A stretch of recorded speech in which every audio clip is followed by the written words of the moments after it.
Hey guys, welcome back to the channel. This is story about what if Naruto becomes Chakra Master Part 1. Before I start, please do support for more amazing content and comments for Part 2. Do consider to subscribe my channel and share my video to your friends and check out the description as well. Let's start the video. Naruto was sporting a dazed, yet content look on his face as he finally unlocked his chakra. He was currently in his second week of his first year in the Konoha Shinobi Academy, Iruka finally getting down to teaching them how to find and unlock their chakra for the first time. Despite being in a constant sugar rush, Naruto persevered through the meditation process to find the warm thing in your stomach, as Iruka described a first-timer's sensing of chakra in their bodies. He found it, brought it out, and felt like he was in heaven when the warm sensation flooded his body. The blonde Uzumaki continued to wallow in the serenity of his newly discovered chakra when he was brought out of it by the shout of his academy sensei. Naruto! Iruka shouted that destroyed Naruto's concentration, thus letting go of his chakra as it went back into his stomach, though he could still feel the lingering warmth inside him. Huh? Naruto asked stupidly, head still in the clouds. You were overdoing it. Iruka berated the boy, though he wasn't doing it out of anger, more along the line of curiosity and amazement. I did? Naruto asked dumbfounded. He looked around to see that his classmates were looking at him incredulously. What? You have too much chakra that it was practically visible, Iruka replied with a shake of his head. Oh, Naruto said in surprise before he looked at his teacher in confusion. Is that a bad thing? Iruka sighed before shaking his head. No, it's not a bad thing, but if you bring out that much chakra, then it is quite possible that you'll end up exhausted.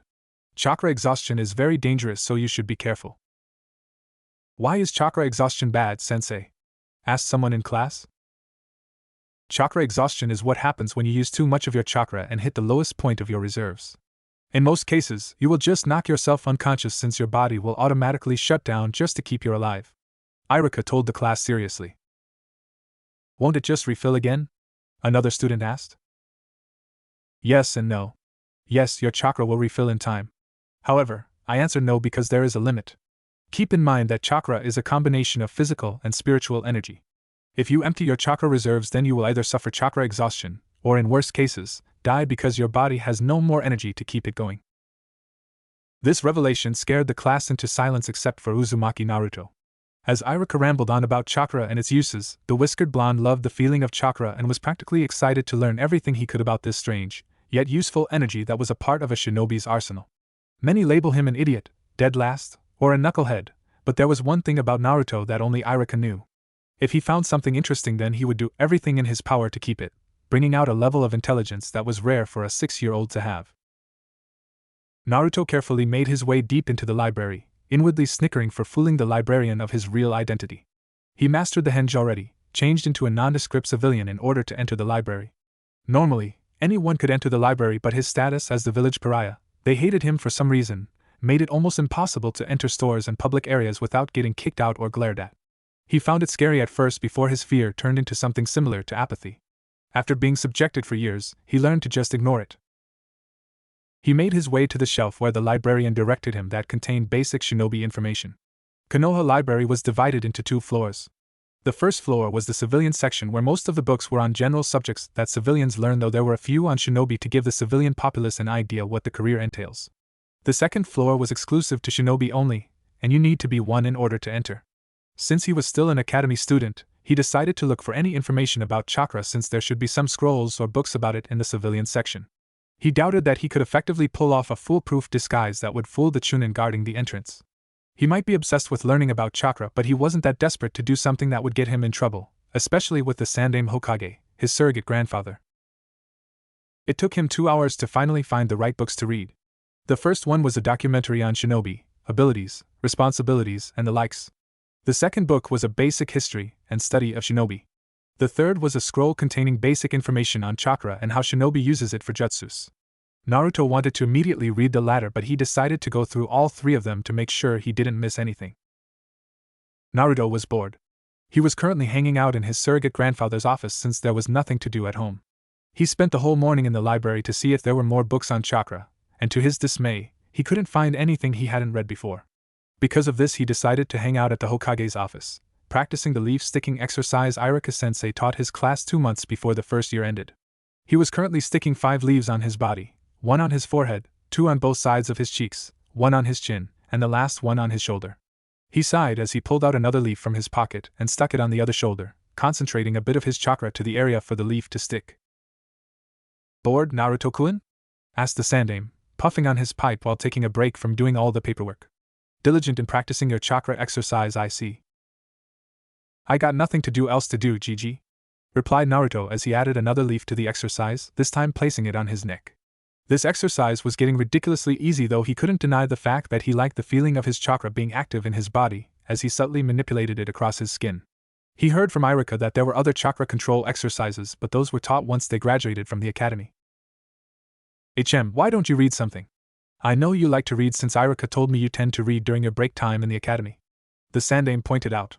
He was receiving regular reports from the academy, and he was surprised that the boy was quite studious, a complete opposite of what he knew of the boy before attending the academy. It would seem Naruto decided to channel his excess energy to something constructive. I already read most of the Shinobi books in the library, and I don't have access to the second floor since I'm still an academy student, Naruto said with a shrug. That is true. The Sandaime agreed before an idea occurred to him. I got some basic books on the Shinobi arts here somewhere. Maybe you want to read that. Naruto perked up at the Hokage's offer. He nodded his head eagerly, causing the Sandaime to chuckle before walking over to the shelf in the corner and pulled out a book before handing it to him. Naruto curiously checked out the title, The Basic of the Shinobi Arts by Sarutobi Hiruzen. You wrote this book, Gigi? Naruto asked, amazement. That I did. That was one of my projects after I spent a few months teaching at the academy before the Nidaime handed me the Hokage position. I noticed the lack of text, so I decided to write one.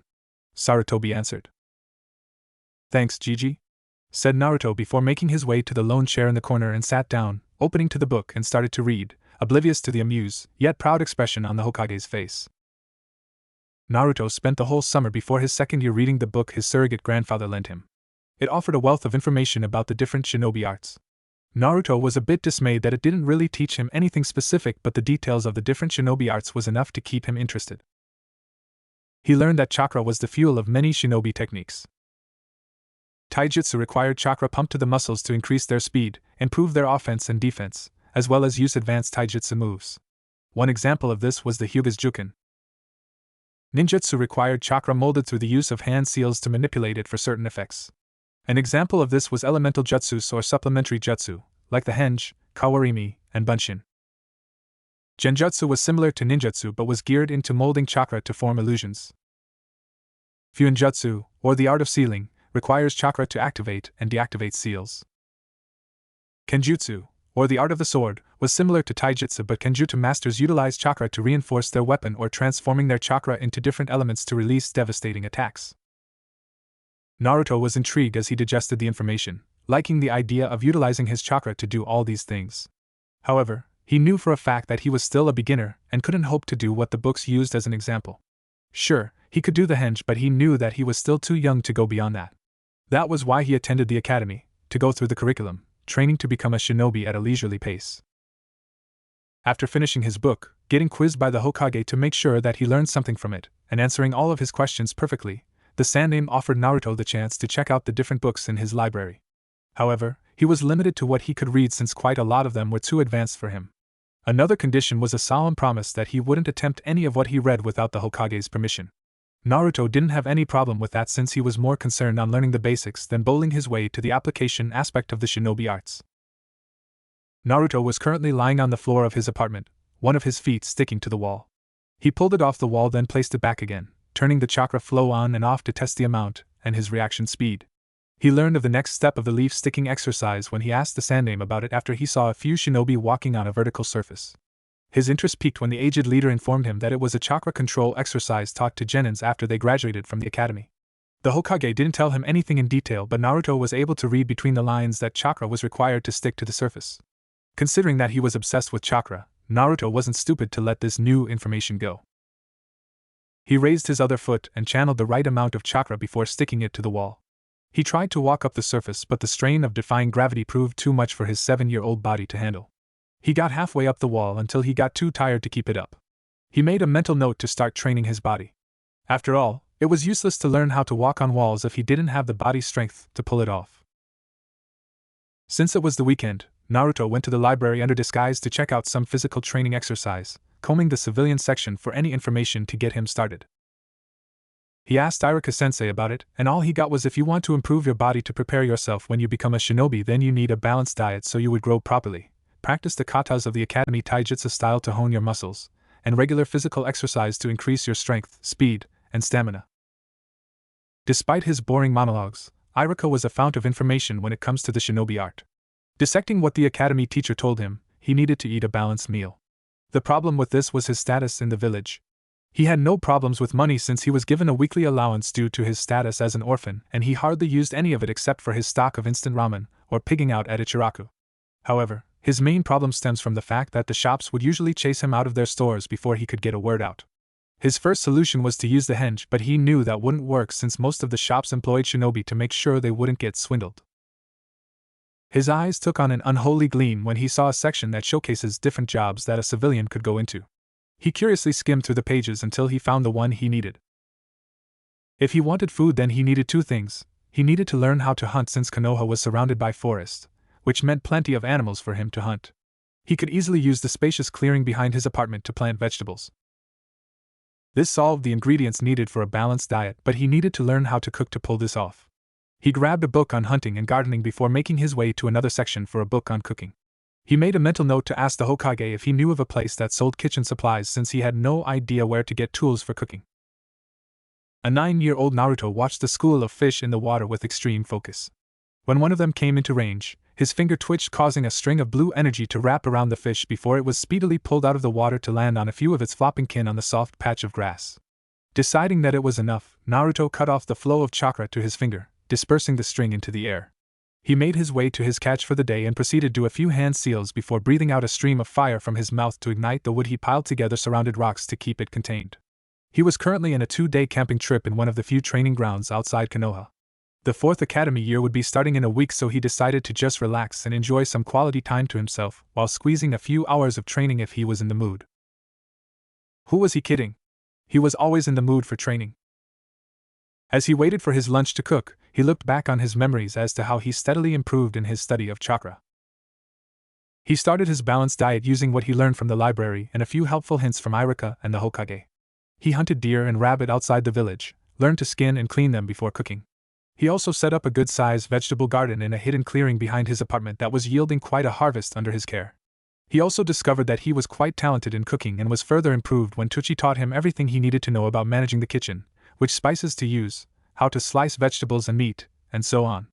Despite his healthy diet, he still pigged out on ramen a few times, mostly 1 day a week since he had plenty of money saved up.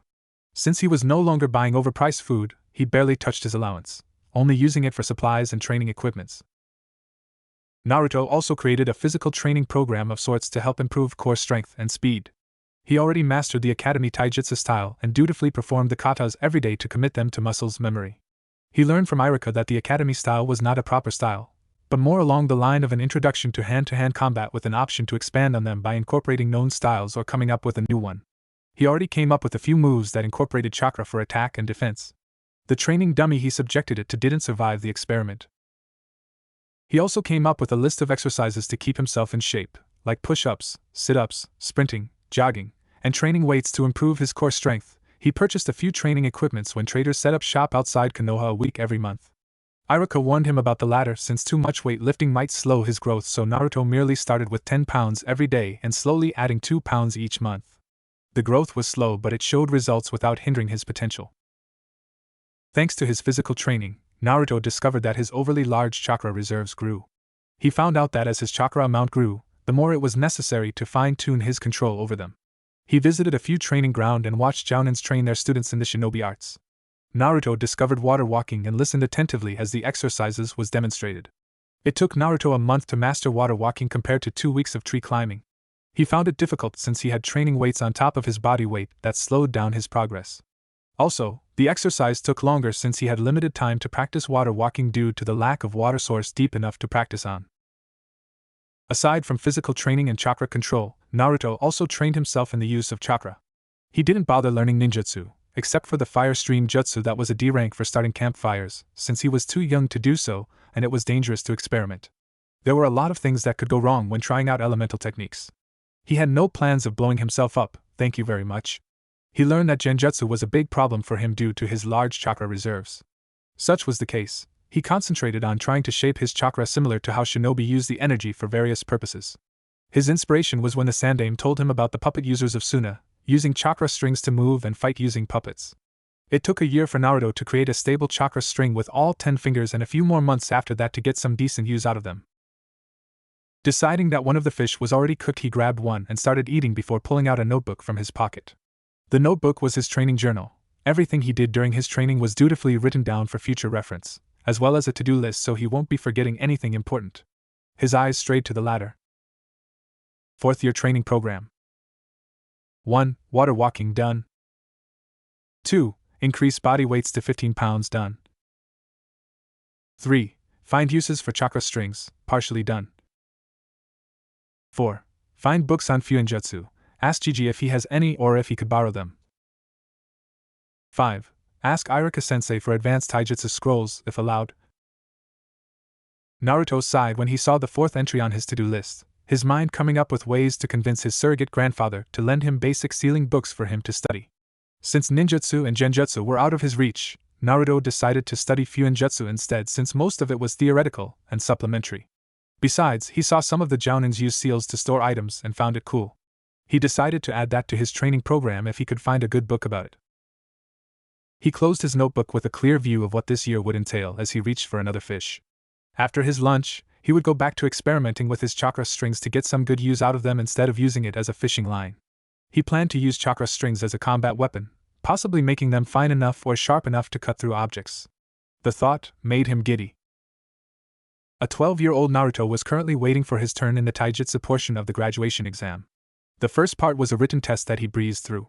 Really, the amount of time he spent reading in advance practically helped in that regard. The second portion was the weapons proficiency exam that involved throwing kunais and shurikens in designated targets. He scored a perfect score. The current exam was taijutsu, where he would pit it against another genin of Iruka's choice. The last portion was ninjutsu that involved the 3 academy jutsus, Henge, Kawarimi, and Bunshin.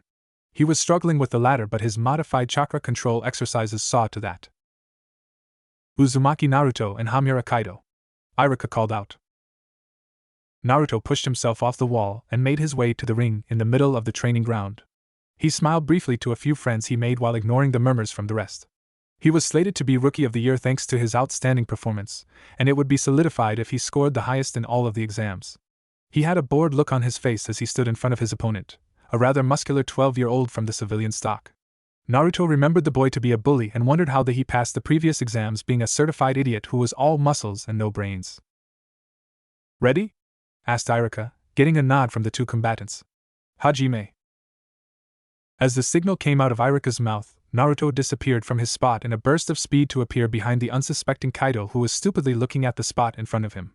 He unleashed a barrage of punches before ending it with a double palm thrust that pushed the boy out of the ring, already unconscious before he could hit the ground. Naruto calmly placed his hands in his pocket as he strolled out of the ring with Iruka announcing the winner of the match. "Winner! Uzumaki Naruto!" Iruka announced proudly. His friends clapped and cheered while the rest looked at him fearfully. After all, he just knocked out the brute in 2 seconds flat without effort. "Congratulations, Naruto-kun." The Sandaime congratulated his surrogate grandson, scoring first place for 5 years, then gaining the Rookie of the Year award. "You're definitely something else, my boy." "Stop that, Gigi. You're making me blush," Naruto said with an absolutely straight face, though the side of his lips was twitching in amusement. "So, why did you call me here, old man? I'm supposed to be in the academy for team assignment." "I know, but it's irrelevant for you to attend since you won't be assigned a team." "What?" Naruto exclaimed in shock. "I'm already a genin, so why am I not being assigned to a team?" The Hokage leveled Naruto a look. "Despite your glowing report in the academy, I know your strength is already above genin level, Naruto-kun. Give me some credit." "I don't know what you're talking about, Gigi," Naruto said guiltily. "You might be the Rookie of the Year and held the highest score in the academy since Uchiha Itachi, but you were never good in lying," the Sandaime said with a grin. "So tell me, Naruto-kun, how are your experiments with chakra coming along?" I don't know what you're talking about, Gigi." He. Naruto answered the Hokage, though his eyes were darting all over the place as if looking for an escape route. "You don't have to hide anything from me, my boy.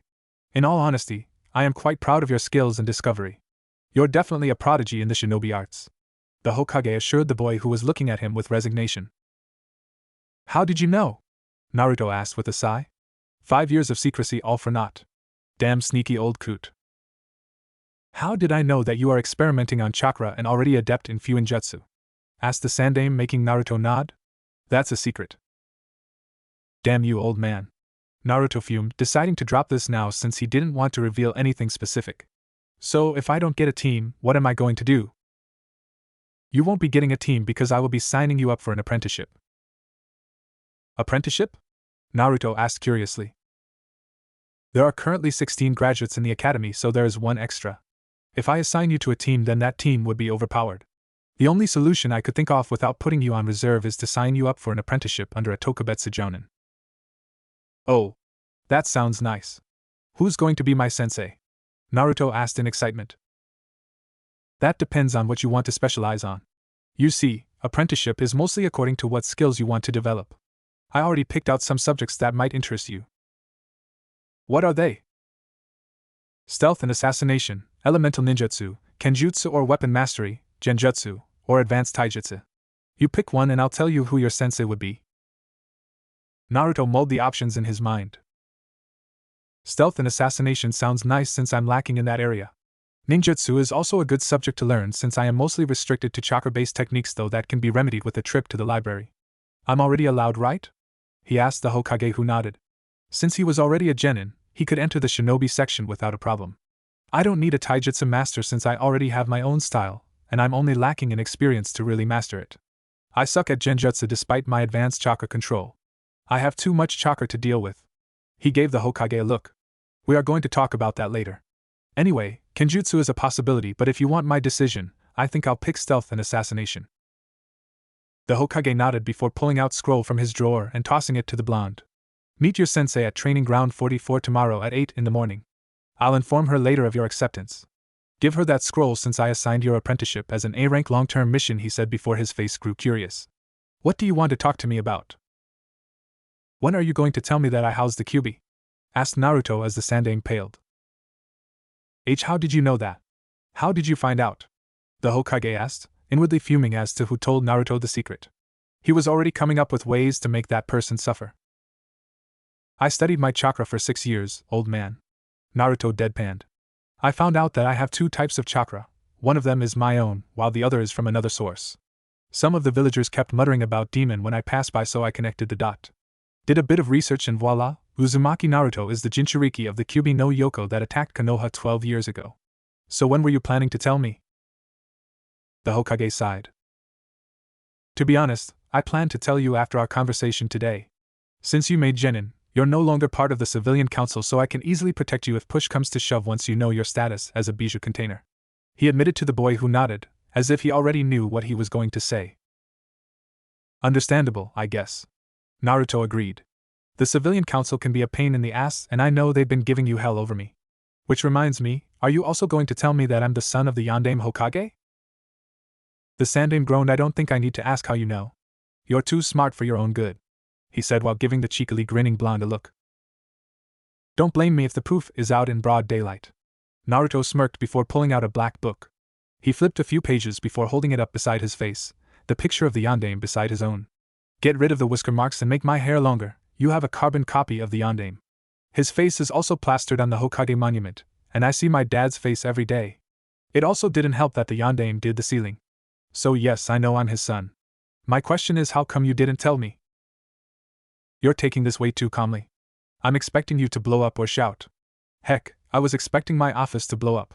The aged leader asked with some surprise. Meh, shouting at you won't solve anything. However, I want to know why you didn't tell me and when you plan to tell me. Naruto urged, since he had no plans for the old man to change subject. He wanted and needed to know. Well, I plan to tell you when you reach Chunin. The reason why I didn't tell you is because of your father's enemies. If IWA and Kumo found out that you're Minato's son, you'd be swamped with assassins and threats every day. If you don't know, then you won't accidentally blurt out the information. If you reach Chunin, then I know you're strong enough to take care of yourself. Sarutobi explained. Reasonable. Naruto agreed with the Sandaime's idea. He looked at the man curiously. Did my father leave me anything? Actually, he did, said Sandaime before going to a seemingly blank wall and did a few hand seals. The wall blurred, revealing a metal safe. He bit his thumb to draw blood before swiping it on the surface. There was a loud click that signified the lock being opened. He reached inside to retrieve a thick blue scroll and tossed it to Naruto, who caught it easily. He returned to his chair and took out his pipe, lighting it with a small fire jutsu. Minato left that in my care for you. Those contain your inheritance, so to speak. Your father is a very wealthy man thanks to his years as a successful shinobi. There should be a seal there that contained all of his earnings, his jutsu scrolls, few jutsu notes, and information on 2 of his prize techniques, the Rasengan and Haraishin. Only someone of his blood can open it since he created that scroll with a blood lock. Sweet! Exclaimed Naruto, almost drooling at the prospect of learning his father's techniques and notes on Fuinjutsu. How about my mother? Your mother was Uzumaki Kushina. She was the second container of the Kyuubi and died the night you were born. She didn't leave anything, but her things should be in your parents' home, said the Sandaime before writing something on a piece of paper before handing it to a curious Naruto. That's the address of their house. It is located in the forest behind Training Ground 41. The house is hidden by an illusion barrier of your parents' design. Look for a tree with the Uzumaki symbol on it, and place some of your blood there. That should deactivate the barrier temporarily so you can get in. Wow! I didn't know that my parents were that good with Fuinjutsu, Naruto said in amazement. The Hokage chuckled in amusement. Both Minato and Kushina were prodigy in the sealing arts, especially your mother. Actually, I'm not surprised that you took up Fuinjutsu and excelled in it, considering that it's practically in your blood. That's a good point, Naruto said before standing up and pocketing his father's scroll. He was going to go through it tonight. I guess I'll call it a day, Gigi. If you need me for anything, you know where to find me. With his farewell said, Naruto exited the room using modified Shunshin. Instead of smoke and leaves, he left behind a swirl of blue chakra that dissipated into the air. Show off, murmured the Hokage before going back to his work. A 15-year-old Naruto was observing the large bandit camp below him, his hand toying with the stray strand of hair hanging on his forehead. His trademark spiky hairstyle was now sleek that reached the middle of his back and tied at the end to make it more manageable. He got a lot of ribbing from the Hokage that it made him look like a girl, but he didn't care. It made him look cool, so yeah, he didn't care what the old man said. It had been 2 years since he became a genin, a year after his apprenticeship with Mitarashi Anko in the art of stealth and assassination. He didn't know why, but he liked the sadistic kunoichi as she trained him, helping him gain fighting experience in order to master his chakra fist style. Due to his strength, he wasn't given a team but worked with other genin teams for C-rank missions and up. Heck, he was even partnered with a few Chunin or a Jounin for an A rank. His strength was proven with every mission, and no one could deny the fact that he was more than capable despite his age and rank. Even if was slated to be at Jounin level by his peers, Naruto didn't get promoted. He was actually qualified for promotion, but he declined the offers. He just wasn't interested. In fact, he was quite content in being a genin since he was more along the line of a scientist than a fighter. Well, in truth, he was a powerful fighter, but it was hard to let go of his studying habits, researching, and experimentation with chakra. Actually, he was spreading himself a bit thin despite his shadow clones doing the brunt of the work since he was now perfecting nature transformation, not restricting himself to futon, wind, which was his main affinity, but all elements. Besides, he wasn't keen on limiting himself with wind alone. Besides, ranks were irrelevant since no one other right mind would command him without proper authorization from the Hokage. He was labeled as a Tokubetsu genin, specializing in hand-to-hand combat, stealth, and assassination, Fuinjutsu, and unparalleled control and manipulation of chakra. He planned to add elements to his portfolio, but that was still in the future if he kept to his current pace. Deciding that it was time to finish his mission so he could return to the village and get back to his many projects, Naruto jumped high up into the air with his arms raised to his sides. He landed in the middle camp as 10 strings of bluish-green chakra extended from his hands before blurring out of sight, slicing the unprepared bandits to pieces as the strings floated through their bodies, leaving none of them alive. 5 minutes later, the camp was devoid of life except for him, a blonde-haired shinobi decked in an unorthodox mix of the standard ANBU uniform and a white lab coat that reached down to his ankles. The coat was also designed with a high collar that made him look cooler than usual. On his back was the kanji for Shinigami for the world to see. Sighing at having to kill again, yes, he was used to killing, but it didn't mean that he had to like it. He pulled out a pack of cigarette from his coat pocket and placed one in his mouth. He extended his thumb over to the end, channeling a bit of chakra, causing a tiny flame to materialize. He dramatically waved his hand to get rid of the small fire and inhaled, sighing again as the calming smoke entered his lungs before breathing it out. He looked around and extended his senses just in case and missed a few, which was unlikely. Satisfied that his quarry was silenced forever, he started walking out of the camp at a leisurely pace. When he was far enough, he sent a pulse of chakra that activated the exploding seals he applied to various areas around the camp while he was getting rid of the bandits. A large explosion rocked the area before a shockwave flew out in a ring. Not even bothered as the pressure and heat overtook him, Naruto continued to walk back Konoha while thinking how his clones were doing with his experiments. Behind him was a large crater that was once a large bandit camp, home to 150 bandits and thugs that terrorized the many merchants of the elemental nations. Naruto grumbled as he made his way back to his apartment. He just finished a B-rank bandit extermination mission and the old coot had the audacity to assign him a new one. He couldn't say no since this was an emergency mission, a request for reinforcement, and to save a bunch of snot-nosed genins, even if he was one, as they pushed through their mission to protect a bridge builder from a tyrant businessman. He entered his apartment just in time to catch a bundle of red fur that was about to bite his nose. He caught the animal by the scruff of its neck and looked at its red slit-like eyes. "Good afternoon to you too, Kurama," Naruto greeted the now unsealed Kyuubi. Thanks to his knowledge in seals, he was able to create a backdoor for the fox to be summoned from seal to the outside world, though its powers were determined by Naruto's will. He already befriended the fox a year ago, and the two enjoyed a relationship that many would find weird. They argue like a married couple, enemies one moment and friends the next. The only drawback to summoning Kyuubi out was his inability to use the Biju's chakra if the fox wasn't in the cage. Naruto didn't care since he had no intentions of using Kurama's chakra unless the situation demands it. "Good my ass, you ape! Why didn't you take me with you? Did you know how bored I was staying here doing nothing but watch your clones blowing themselves up?" Kurama growled out, his 9 tails weaving behind him in agitation. "It was a spur-of-the-moment mission, Kurama, and Gigi wanted it finished immediately, so I didn't have time to come home and inform you, much less take you with me," replied Naruto as he placed the irate fox on his shoulder. One of Kurama's skills was shape-shifting, so he could change his size from a hulking mass of destruction that towered a large village like Konoha to something the size of small fox. "How did you know I had a mission anyway? As far as I'm concerned, no one knows I accepted except for Hokage-sama. I visited the old coot when you didn't return for the night. He told me you went out for an emergency mission," Kurama answered grumpily. Naruto already introduced Kurama to the Hokage. The old coot was shocked at first but eventually relaxed when Naruto informed him that he could control Kyuubi's power output. Kyuubi was currently at Jounin level chakra capacity, though it was more powerful compared to your average Jounin thanks to the potency of the Biju's energy. "Well, you're in luck. I'm going to Wave Country to bail Kakashi out. It seems that his client lied about the mission, so instead of a C-rank escort mission, it is now an A-rank. You want to come?" Naruto asked calmly as he made his way to the armory to restock. Sure, he could make the necessary weapons using chakra on demand, but sometimes having real ones were necessary. Chakra-made weapons tend to dissipate, and not nearly as durable as the real thing, but it was perfect to use if he was in a pinch and out of weapons. Thanks to his research, his father's notes, and training, he perfected and reached the pinnacle of shape manipulation that he could make any weapons he desired as a chakra construct. The Sandaime mentioned that his mother had something similar, but this was in the form of chains strong enough to subdue Kyuubi at full strength thanks to her special Uzumaki bloodline. Naruto was grumpy when he found that out. He could easily materialize the chains his mother used, but it didn't have the power to subdue a Biju. He tried that with Kurama, and the fox laughed at his failure. "Stupid fox."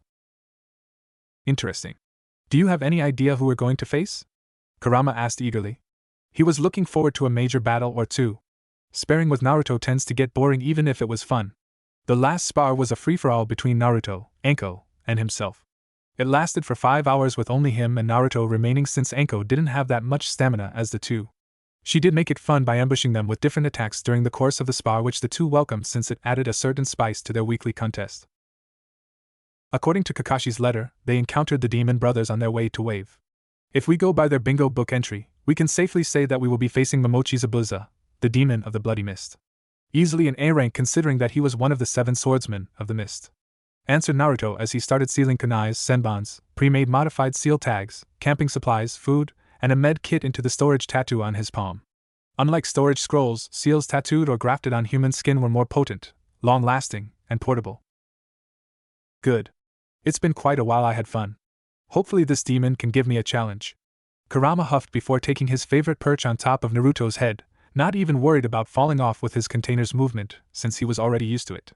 It also helped that Naruto subconsciously channeled chakra to his head so Kurama wouldn't fall off, a basic application of the leaf-sticking exercise that he mastered and perfected years ago. Naruto rolled his eyes. His moniker described him as a demon. He's not real demon, Kurama. He deadpanned. So? If he's good enough to be given the nickname, then he should be something else, Kurama said with sniff. You're just angry that you didn't get to spar with the Hokage last week since he turned down your offer to stretch your legs and get rid of the kinks with a little spar, Naruto said dryly, causing the fox to growl in annoyance. I don't know why he didn't take up my offer. It sure as hell beats doing paperwork all day. I bet that his ass is all wrinkled due to sitting down too much. Kurama whined that made Naruto chuckle before frowning. You know, I could never understand why Gigi didn't use shadow clones to finish his paperwork. It's a waste of resources. Naruto mused before making a face. Please don't say that again. I have no intentions of being reminded of wrinkly old asses. Kurama shuddered. Noted. Are you going to tell him to use shadow clones for his paperwork? He looks a bit stressed when I visited him yesterday. Meh, I'll tell him when we get back, said Naruto before using his top speed towards the north gate to register his mission. He wanted to get this over and one with since one of his clones dispelled earlier to inform him of a breakthrough in one of his experiments. He couldn't wait to get back. Kakashi was resisting the urge to palm his face. This mission was now officially an A rank when Momochi Zabuza appeared. They easily took care of the demon brothers. Sasuke and Sai easily rounded the two up with Sakura guarding the client, but Zabuza was a whole new ball game to deal with. He was now in a defensive position in front of the client with his students taking the sides and back. They could all hear Zabuza's chuckle and taunts echoing around them while the fog obscured their vision, the rogue shinobi's killing intent saturating the area. He had to counter it with his own or his students wouldn't be able to stand. He made a mental note to get back to his old strength since being a jounin definitely made him weaker. The one-eyed jounin was brought out of his musings when his instinct screamed at him. He raised his chakra-enforced kunai just in time to block Kubikuri Bucho, Zabuza's zanbatsu. The strength behind the attack numbed his arms, but he was able to shove the large blade aside before maneuvering himself under the man's guard and stabbed at the exposed stomach. Instead of blood, water poured out of the wound before Zabuza collapsed into water. He cursed. Mizu Bunshin. Kakashi cursed when he felt a large blade sliced at his side. He turned into a puddle of water. Zabuza watched Kakashi turn into a puddle of water before feeling something cold pressed to his neck. Impressive, Kakashi, Zabuza complimented calmly, not bothered by the kunai on his throat. Even with my Kirigakyu no Jutsu active, you were still able to copy my technique and used it splendidly. Kakashi didn't say anything, but instead slit Zabuza's throat since he wanted the fight to end. He was quite surprised when Zabuza turned into water again and was about to go back into defensive when he felt something collide with his ribs. The strength of the kick threw him into the lake where the real Zabuza was waiting for him. Gotcha! Suiro no Jutsu! Shouted Zabuza as a sphere of water materialized around Kakashi, unable to move as his body was effectively trapped. Seeing that there was no way for him to get out in time to save Tazuna and his students, Kakashi decided that it was best to retreat back to Konoha. However, before he could shout his orders, he heard a voice that made him sigh in relief. Reinforcement has arrived. It took 2 hours at top speed to get to Wave Country. Since he didn't have any boat handy to traverse the open waters, he merely skated all the way to the island using a variation of the water walking exercise. Kurama was able to find Kakashi's scent that led to a mist-covered area. They're in there? Naruto asked Kurama as he tried to sense anything behind the mist. He couldn't get a decent reading since the mist was so thick with chakra that it was almost impossible to see through. Heck, even someone with a Byakugan would have problems seeing through the mist. Zabuza definitely deserved his A rank. Positive. This mist might have screwed your chakra sense but not mine. I can sense 2 individuals with Jounin-level chakra reserves, 2 low Chunin, 1 average, and 1 civilian, Kurama reported. Ah. The 2 Jounin would be Kakashi and Zabuza. The low Chunin should be the last Uchiha and possibly one of Kakashi's brats, same goes with the average one, and the last would be the client. Naruto listed down. Alright then, I guess we need to take care of the fog. Why don't you just blast it away with one of your futon jutsus, or I can even do it for you if you're feeling lazy? Kurama offered solicitously. It's alright. I've been meaning to test this seal array for some time now, and this is the perfect chance to do so, said Naruto as he raised his hands, the index fingers outstretched and glowed with chakra.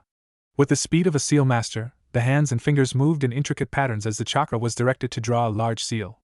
Unlike ordinary seal masters that uses ink and paper for their art, Naruto was above such restriction. Using his mastery of shape manipulation, Naruto could make seals on the fly using his chakra alone. In a span of a minute, there was a large seal floating in the air in front of him. In the middle was a kanji of absorbed glowing eerily amidst the foggy background. Here goes. Uzumaki Fuinjutsu, Kyushu no Fuin! The large seal glowed before a small vacuum appeared in front of the seal. At first nothing happened, but the fog was slowly moving into the tiny tornado before gaining speed. The fog started to thin as the moisture and chakra keeping it active was being absorbed into the glowing seal construct. Naruto smirked as the fog cleared to reveal Kakashi trapped in a water prison with Zabuza's arm stuck to it, possibly keeping the jutsu active. The genins were surrounding Tazuna with a dozen Zabuzas blocking any form of escape. He did a ram seal before whispering, "Fuin Kai," causing the seal construct to dissipate as its task was finished. He quickly assessed the situation, his mind already coming up with a dozen scenarios and counters. Deciding that the client comes first, Naruto ran towards the surrounded Team 7 as one of his hands whipped out to the side. 5 blue chakra strings materialized, dancing around as if alive. The Zabuza clones saw the incoming threat and immediately responded. 6 of them tried to intercept, but Naruto jumped into the air while he made a slashing gesture. The dancing chakra strings stopped their seemingly unorthodox movement before flinging themselves towards the 6 Zabuza clones at impossible speeds, wrapping them tightly. Naruto landed as he grabbed the strings together in a fist before tapping it with a finger. The tied-up Zabuza clones were sliced in half as the string constricted around them. All that was left was a large puddle of water on the ground. Smirking, Naruto disappeared in a blur, leaving a static sound in the air as he appeared behind the remaining Zabuza clones. All of them were cut in half and dispelled. Seeing that the client was protected, totally ignoring the looks of awe and disbelief on their faces, he walked towards the edge of the lake, putting himself in front of Zabuza for the final showdown. Zabuza gulped when he saw who the reinforcement was. He recognized the person who easily dispatched his clones. Of all the people to come to Kakashi's aid, why does it have to be him of all people? And is that a fox with 9 tails on his shoulder? Shiro Shinigami. Zabuza whispered with a hint of fear in his voice before glaring at his captive. You didn't tell me that he was your backup.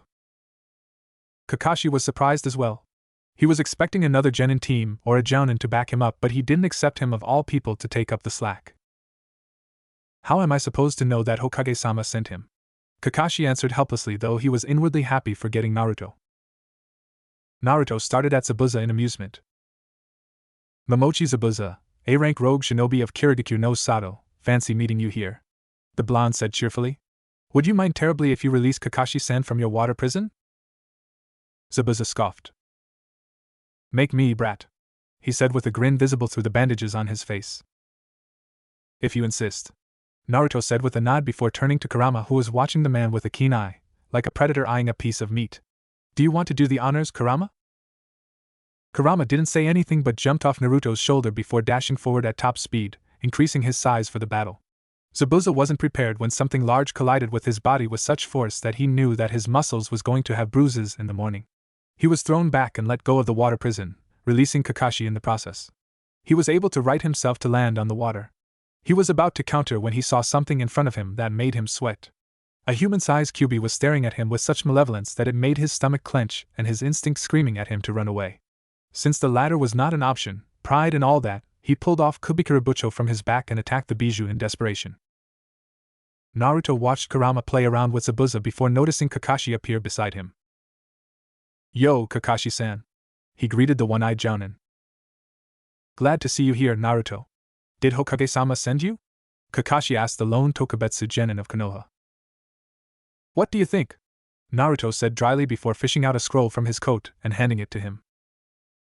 Kakashi read the mission parameters indicated on the scroll before realizing something.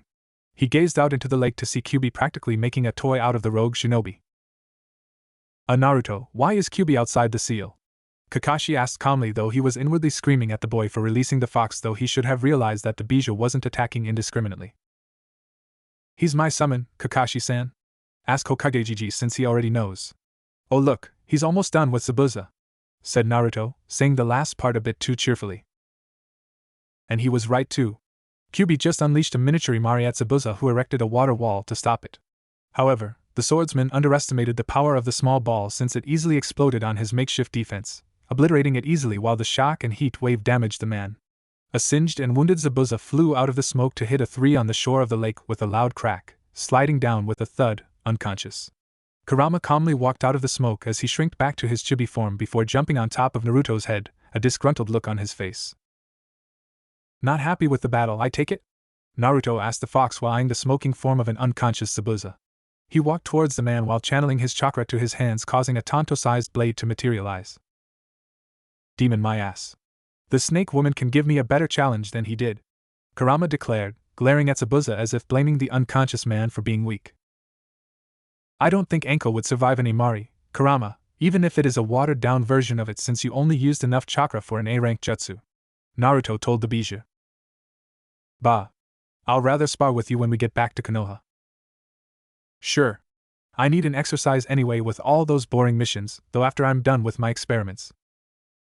You and your experiments.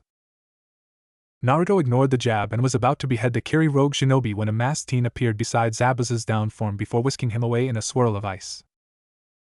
Now that's something you don't see every day, said Naruto as he looked owlishly at the empty patch of grass where Zabuza was lying before someone took him away. He reached with his senses to feel a chakra residue that reminded him of ice. It would seem that the demon brothers were not the only lackeys Zabuza had in his employ. Hayatan. It's a bloodline from the Yuki clan in Kiri. A survivor then since the Yondaime Mizukage wiped out almost all of the bloodline clans in Water Country, said Naruto as he dispelled the chakra blade before walking back to Kakashi who was already with his team. He was unaware of their conversation. Who is he, Kakashi-sensei? Asked Sakura in disbelief. His name is Uzumaki Naruto. He is 2 years your senior and was the rookie of the year in his class, answered Kakashi. He was inwardly relieved that his students weren't injured thanks to Naruto's timely intervention. Shaken, yes. Injured, no. Rookie of the year? Asked Sasuke, finally taking his eyes off the blonde who was making his way to a downed Zabuza. He was itching to fight the rogue shinobi to test his skills, but he was beaten to the punch. He was a bit miffed at the missed opportunity. Yes. According to the Hokage, Naruto beat 2 of the highest rankers ever produced by the Academy. Who? Sai asked in his usual monotone. Uchiha Itachi and the Yondaime Hokage. Kakashi answered, his eye smile in full blast. Impossible. Sakura exclaimed, disbelief now very obvious in her voice. HN. I guess he isn't dickless like you, Uchiha. Shut up, Sai. Screamed the pink-haired genin.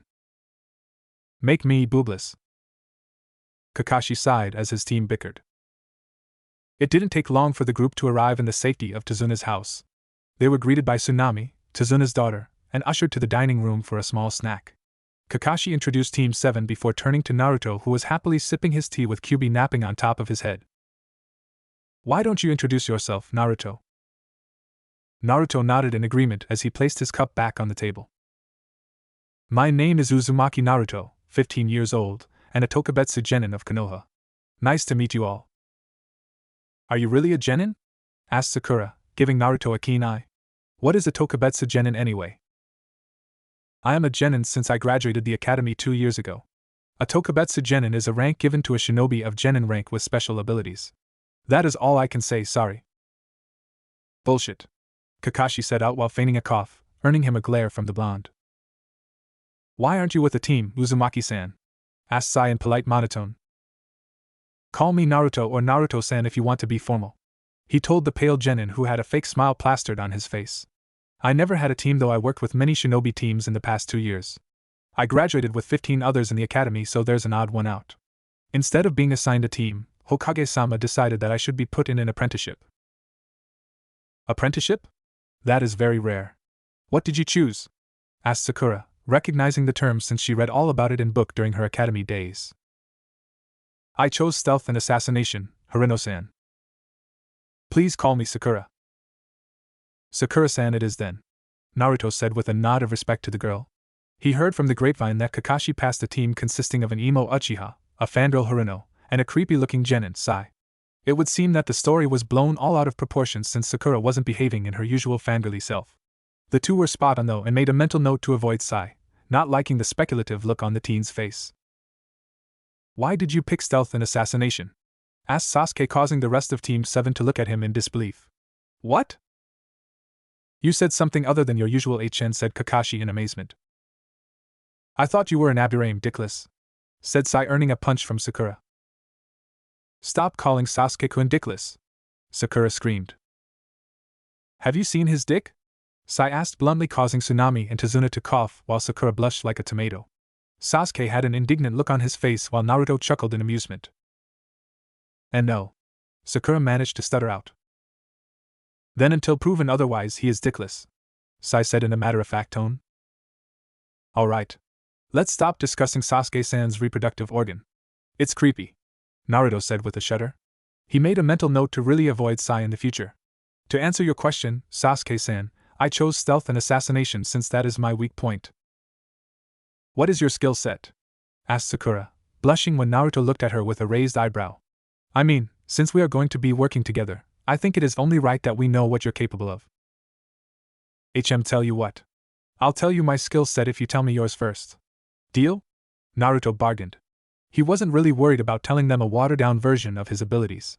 Besides, the last time he checked, he was already in the bingo book. Sasuke decided to answer first since this was an opportunity to learn something about their mysterious reinforcement. My skill set includes taijutsu and ninjutsu, the latter in Katon Jutsu since it is my main affinity, said the last Uchiha, annoyed by the looks he was getting. Alright. Let me make this clear right now. The reason why I always say HN or any monosyllabic response is to get rid of fangirls. If I say anything remotely acknowledging their existence, then I would not have survived in the academy with them ganging up on me all the time. Naruto nodded in understanding. Fangirls, the bane of any rookie of the year, the blonde said sagely, getting a surprised look from Sasuke. You suffered from them too? The Uchiha said with some sympathy. Naruto shuddered. I was the rookie of the year in my class, so I got quite a lot of them. It wasn't a pleasant experience. Naruto said this in a daze, as if remembering some horrific event that happened to him in the past. He shook his head to get rid of the thoughts of fangirls cornering him in a dead-end alley. Anyway, what is your skill set, Sakura-san? Sakura blushed but answered anyway. I can do the 3 academy jutsus, academy taijutsu, and my forte is chakra control according to Iruka-sensei. Sakura answered proudly, not noticing the look of horror on the blonde's face. Wait a minute. Those are basics. How long have you been a genin? He asked immediately, dreading the answer. 3 months. Sakura asked with some confusion. Naruto glared at Kakashi, who was scratching the back of his head as if embarrassed about something. What have you been teaching them, Kakashi-san? He asked the Cyclops with some heat in his voice. Teamwork. Kakashi answered cheerfully before regretting it. He felt himself bound by one of Naruto's chakra threads. He knew how dangerous those things were, so he didn't move an inch. He inwardly sighed in relief when he saw the thread was blue instead of green. Green threads means those were made from futon chakra, commonly used by Naruto to slice his opponents to chunks of meat. Give me one good reason why I shouldn't cut you in half right now, Kakashi, Naruto said in anger. I outrank you? Kakashi said lamely, inwardly wincing at the stupid answer. He sighed in relief when Sakura saved him. Wait. Why are you angry at Kakashi-sensei, Naruto-san? Sakura asked immediately, afraid what Naruto would do to her sensei. Naruto took a deep breath to calm his nerves. He glared at Kakashi one more time as he released the chakra thread before addressing Sakura. Sakura-san, the skill set you mentioned is what is expected of an academy student upon reaching genin. Considering that you have been under Kakashi for 3 months now, you should be trained with additional skills to help you in your shinobi career. In most cases, a jounin should be teaching their genins a chakra control exercise called tree climbing while teaching you advanced taijutsu techniques and some ninjutsus on the side. Sasuke-san's skill set is expected of a stereotypical genin for taijutsu and ninjutsu. I'm sure that Sai has his own unique skill set considering he is carrying a tanto around, correct? He got a nod from Sai. You, on the other hand, is what jounins call a blank slate. You already know the basics, but you were not taught anything else. That would a problem in the field. Sakura looked at Naruto in disbelief before glaring at her sensei. Naruto saw it, however, decided to interrupt. No matter. Considering what I just found out. We will start training tomorrow. I will teach you some things to prepare yourself properly when Zabuza returns. Zabuza is alive? Tazuna exclaimed in surprise and fear. Someone saved him before I could finish him off. No worries though. You're overstepping your bounds, Naruto, Kakashi said with authority. I think you need to read the scroll from Hokage-sama a bit carefully, Kakashi-san, Naruto said smugly. Kakashi reached into his pouch and pulled out the scroll. He opened it again and read it slowly. His eyes widened upon reaching the postscript at the last part of the message. If Kakashi shows negligence, you have full authority as if you are speaking in my stead for this mission, Sandaime Hokage, Sarutobi Hiruzen. Naruto noticed the defeated look on the jounin's face, smirking at the man for underestimating him. Naruto-san, what will you be teaching us? Sakura asked with some hesitation. I'm not really sure, so let me ask you a question according to your skill set. He got a nod from the three genins. What was the last chakra control exercise you trained with? Leaf sticking exercise. The three answered in unison, causing Naruto to slump his shoulders in defeat, while inwardly cursing Kakashi and his lazy attitude. I guess that answers that question. I will be teaching you tree climbing tomorrow. What is your taijutsu style? Uchiha Interceptor. Sasuke answered with pride. Beginner level of Konoha's shadow dance. Sai drawled. Academy Taijutsu. Sakura answered in sadness. Naruto nodded, pleased with their answer. Other than Sakura, the rest has their own special combat style to work on. Sasuke-san, Sai-san, we will have a spar tomorrow to determine the extent of your taijutsu. Sakura, I will be giving you pointers to come up with your own taijutsu style, said Naruto, nodding to a relieved Sakura. What jutsus do you know? Katan, Gakkaku no Jutsu, Katan, Hausenka no Jutsus, Katan, Ryuka no Jutsus, plus the 3 Academy Jutsus. Sasuke answered, getting a happy nod from Naruto. Despite being a genin, Sasuke knew that Naruto was way stronger than him, so he respected the blonde. I specialize in ink-based jutsus. The extent of the techniques I mastered so far includes an ink clones and a jutsu to materialize my drawings, answered Sai, earning a curious look from Naruto. I don't know if it is a bloodline or not, he added, getting a nod from the Tokubetsu genin. Just the 3 Academy jutsus, Sakura answered dejectedly. No worries, Sakura-san. I'll be training you for a week as Zabuza heals up, Naruto assured the girl. Why a week? Kakashi asked, miffed at how Naruto easily stole his students, though he didn't mind since this would give him plenty of time to enjoy his new Aika. Before Zabuza was rescued, he was suffering from broken bones, bruises, and third-degree burns. It would take 2 weeks to heal with chakra in his body. If he has a medic need, then I'll give him a week, give or take 2 days. Understood. Kakashi nodded, agreeing with the Tokubetsu genin's assessment. If you're going to train my genins, then I'll be guarding Tazuna. Perfect, Naruto said with a grin as he rubbed his hands together. We are going to have so much fun. Team 7 didn't know why, but they felt a shiver run down their spines upon hearing Naruto's declaration of their training tomorrow. Naruto stood in front of the 3 sleepy genins. He woke them up with a small Suiton jutsu and ushered them outside to get started with their training. He stayed up all night coming up with a training program for this group since he didn't want them to end up dead in a ditch somewhere because of Kakashi's laziness. Sure, the man was a powerful jounin, a prodigy in the shinobi arts, but a lousy teacher. Alright, Team 7, we are going to get started with your training today. However, before we begin, I will answer Sakura-san's question yesterday about my skill set, declared Naruto with a smile, causing the entire team to wake up fully, attention at maximum that made Naruto chuckle. The reason why I was given the rank of Tokubetsu genin is because of my capability with chakra. He raised a finger and channeling a bit of his chakra to create a single thread. He added a bit of futon chakra to the mix, causing it to turn green. He flicked lazily towards a small tree, easily cutting it in half. He raised his other hand before materializing a katana made of pure chakra. He saw the looks of awe on the genins' faces at his demonstration. How in the world did you do that? Sasuke asked in surprise. I have unparalleled control over my chakra. I started training when I was 6 years old, and it was 2 years ago that I reached the pinnacle of shape manipulation, so I can do anything I want with it given time and experimentation, Naruto answered. My most common skills include chakra weapons and my special chakra threads, as well as utilizing chakra with my taijutsu style. You noticed that it changed color from blue to green, right? He got a nod from Sasuke. This is because I also mastered my futon affinity. Injecting it into my thread gave it the ability to cut anything in its path instead of capture. Wow! Sakura blurted out, causing Naruto to grin. Right, now that's done. Let's talk about your training program. I'm going to subject you to watered-down version of my training program since I don't want you guys to end up in a body bag after this mission, he said wryly. This admission garnered a confused look from Sakura and Sai, but Sasuke was red with anger. We're not weak, Sasuke growled out, insulting at being called weak. I didn't say you're weak, Sasuke-san. I merely said that you can't handle my training. And why is that? The Uzumaki clan is well known for our potent chakra and life force.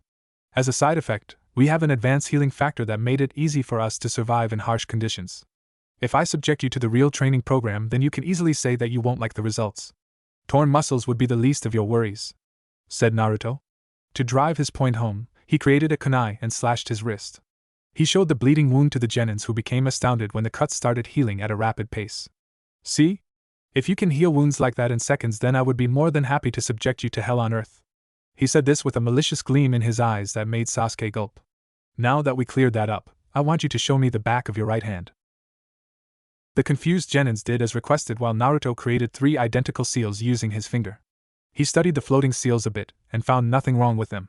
He guided the seals to the genin's wrist. Uzumaki Fuinjutsu, Omomi! The 3 genins winced as the seals painfully embedded themselves onto their skin. Seeing that the seals were properly attached to their skins, he hooked a chakra thread onto the seals so he could activate them using his chakra. Fuin! The 3 genins stumbled as they felt a something heavy settle on their bodies. What did you do to us, Naruto-san? Asked Sai with a hint of nervousness. I just gave you 3 my version of training weights. Instead of weights strapped to your arms and legs, the seals placed a designated amount of weight on every part of your body. You are currently at level 1, meaning you have 20 pounds added to your overall body weight. This will help improve your core strength while increasing your chakra reserves, since the seal is kept active by constantly draining a bit of your chakra. Are these permanent?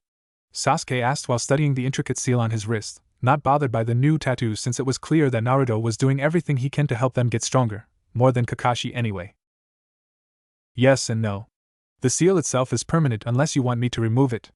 No, because you can deactivate its effects so you can move without restriction, which is necessary if you are engaged in a life and death situation. At the end of this week, I will teach you how to deactivate and reactivate the seal, as well as how to add weights to it. This is a very good training tool, Naruto-san, said Sai with a hint of admiration as he tried to move his hands around, feeling the weights slowing him down. Glad you think so, Sai. Now you will spend an hour going through your individual taijutsu styles. This will help you adjust to the added weight on your body, as well as getting started with your physical training. Begin! Naruto observed the 3 genins as they go through the katas of their respective fighting styles. Sasuke was quite fluid with his movements, but Naruto could see that there were plenty of holes in the style itself. He immediately realized that the taijutsu style required the Sharingan to spot the holes in an opponent's stance and attack it mercilessly while their guard was down. Sai's held more mastery to his style, but Naruto could see that the boy lacked the strength necessary to make it an effective ace in battle. His training weights would solve that problem in time if he kept at it. Sakura mastered the academy style, but she needed to advance her prowess, or she was going to get herself killed. He called all 3 of them, noticing that they immediately stopped and waited attentively for his next training session. He inwardly grinned. Alright, you 3 are doing great, and I can see that you are already adapting to the training weights. Starting tomorrow, you will wake up same time as today and do calisthenics. I think you already know what that entails, correct? He got a nod from the 3. Good. 1 hour of calisthenics and 1 hour going through your individual taijutsu style. Aim for fluidity of movements instead of speed. Speed will come in time with practice. Take a 10-minute break, then proceed with tree climbing, which I will demonstrate now. He walked over to a tree and climbed with only his feet, walking up easily until he was hanging upside down on one of the thicker branches, enjoying the look of shock on their faces. This is an advanced form of chakra exercise called tree climbing. As you can see, I used my chakra to stick to the tree and walked up. You need to find the right amount of chakra to stick to any solid surface. Use less, then you fall off. Use more, then you're going to blast yourself off the tree. This exercise offers 3 benefits.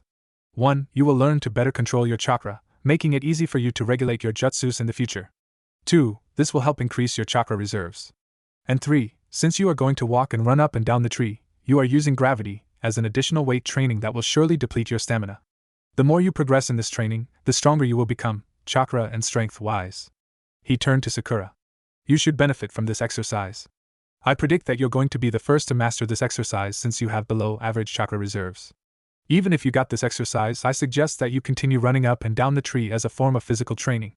Any questions? The trio shook their heads in negative, looking at the trees surrounding the clearing with determined eyes. Since you don't have any questions, pick a tree and get started. You will do this exercise until lunch. What did you do to them? Asked Kakashi when he saw his genins enter the kitchen with tired looks on their faces. They were like zombies as they sat themselves with pained groan. I placed my own weight seals on them for training as they go through the tree climbing exercise. Naruto informed the jounin as he sat himself beside the man. Weight seals? Don't you think they're too young for that? I only gave them 10 pounds of weight, Kakashi-san. Ah. No worries then. What will teach them after that? He asked curiously. They will go through the motions every day even if they master the exercise, since they will need to develop their core strength. To be honest with you, their foundation sucks and needs to be corrected as soon as possible. Naruto explained. After lunch, I will give Sakura a scroll containing the basics of medical jutsus since she has the best chakra control of all three. She will be the medic and support of the group.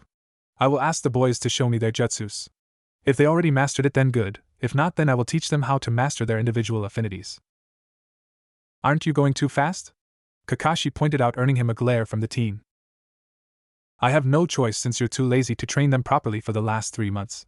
Naruto told the man, daring him to disagree. Touché. At the end of this mission, I will give them a training program to follow. Please watch over them. You can even add to the training program if you want to. Thanks, Naruto. Don't mention it, Cyclops. Where is Kyubi anyway? Asked Kakashi, finally noticing that the chibified Bijou wasn't around. He should be in the forest hunting for his lunch. Naruto answered with a shrug, not caring where Kurama was since the Bijou could take care of himself. Which reminds me, Naruto-san, where did you find a 9-tailed fox? Asked Sakura. Naruto smiled sadly at the pink-haired girl. Tell me, Sakura, since you read the history of Konoha, in what part did a 9-tailed fox appear? Kyubi that attacked Konoha 15 years ago. Sakura answered immediately. How old am I? 15. Sakura trailed off before a look of horror appeared on her face. Sasuke and Sai, who was listening to the conversation, paled. That is an S-rank secret, Naruto, said Kakashi, no trace of the laid-back jounin in his voice. Yes, an S-rank secret that only the Hokage and I can divulge without getting the penalty. Besides, it's bound to come out anyway, Naruto said with a shrug. He turned to the genins. The Yondaime wasn't able to destroy Kyubi, no human can. Instead, he sealed the Kyubi inside an infant. I guess you already know who the infant was, correct? The Yondaime sealed the Kyubi inside you, said Sasuke, earning a nod from the Bijou container, who was calmly sipping the tea Tsunami brought him. Why is the Kyubi out? He isn't what the history books make it out to be. Trust me, the history books are all wrong about the Kyubi, and I have no intentions of sharing that secret since that is the Kyubi's to tell and not mine, Naruto said dryly. He knew the real reason why Kurama attacked Konoha, and he had no intentions of sharing that secret unless his partner gave him permission to do so.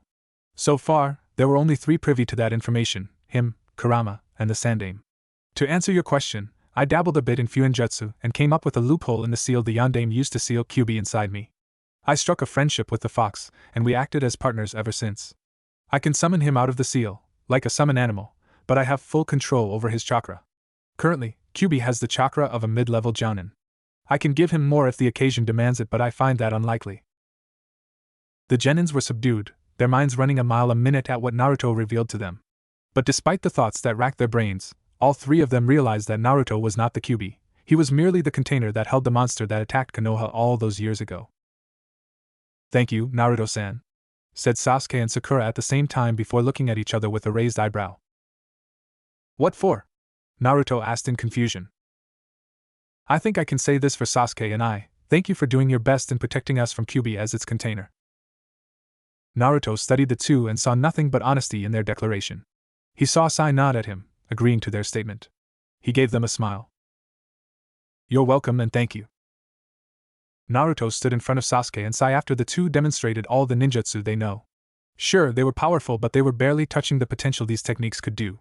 He already assigned Clone to Sakura to oversee her training, leaving him to lecture the boys. Alright, your jutsus are quite powerful for your age, but you barely scratched what you can do with it. This revelation shocked the 2 boys. What do you mean? We can do the techniques already? Said Sasuke with narrowed eyes. Yes, you can do the techniques, but there is room for improvement. Watch, Sasuke-san, said Naruto as he turned, facing a rather large tree 100 meters away. He took a deep breath before breathing out 6 head-sized fireballs that burned the trunk to a crisp. That's my technique, and you didn't even use hand seals, Sasuke exclaimed in shock and awe. Sai was staring at him and the burnt tree with wide eyes. Yes, it is your technique, and I just learned that today when you demonstrated it, Naruto said with grin. You copied it? Sasuke asked in shock. Naruto shook his head before explaining. No, I didn't copy it. I don't have the Sharingan, so there is no way for me to copy techniques on the fly. Naruto told the disgruntled Uchiha. The reason why I was able to perform the technique is due to my proficiency in molding chakra. What do you mean, Naruto-san? Asked Sai. Hand seals are necessary to mold chakra. Each of the hand seal molds our chakra a certain way, thus resulting in jutsus. For example, the Katan Hausenka no Jutsu requires rat, tiger, dog, ox, rabbit, and tiger to mold it properly. Rat gives it shape, tiger changes neutral chakra to fire, dog gives it speed, ox gives it solidity, rabbit gives for stability, and tiger to fire it off. I studied and experimented how each hand seal interacts with chakra. With that in mind, I have the basic ability of the Sharingan without the bloodline. Through the hand seals, I can determine how the technique is done, and since I can control my chakra down to the last drop, I can do the technique without hand seals. Amazing. Sasuke breathed out. Can you teach me? No, I can't. Naruto raised his hand to stop whatever Sasuke was about to say. I can't teach you because only you can manipulate your chakra. I read the book in the Konoha Shinobi library detailing how hand seals affect jutsus. I meditated and practiced with each of the hand seals until I could mold my chakra without them. If you want to acquire this skill, all you need to do is study, meditate, and experiment same way I did. Sasuke nodded in understanding. If he wanted to be strong enough to defeat Itachi, then he needed to work hard. Naruto definitely did that, and he was going to do the same. Now watch, advised Naruto as he targeted another tree with the same technique. This time, the 6 fireballs that came out of his mouth was bigger and faster, burning the tree to ash. As you can see, with mastery of this jutsu, you should be able to change its speed, size, and power. Sasuke, what you did earlier was the acquisition of the technique, not the mastery of it. If you want to achieve the same level, then you train. Do the jutsu while keeping a close eye on your chakra, analyze how the hand seals form the technique, analyze how much chakra is needed for the technique to work, and experiment with the amount. Once you can manipulate the technique, then I can safely say that you mastered it.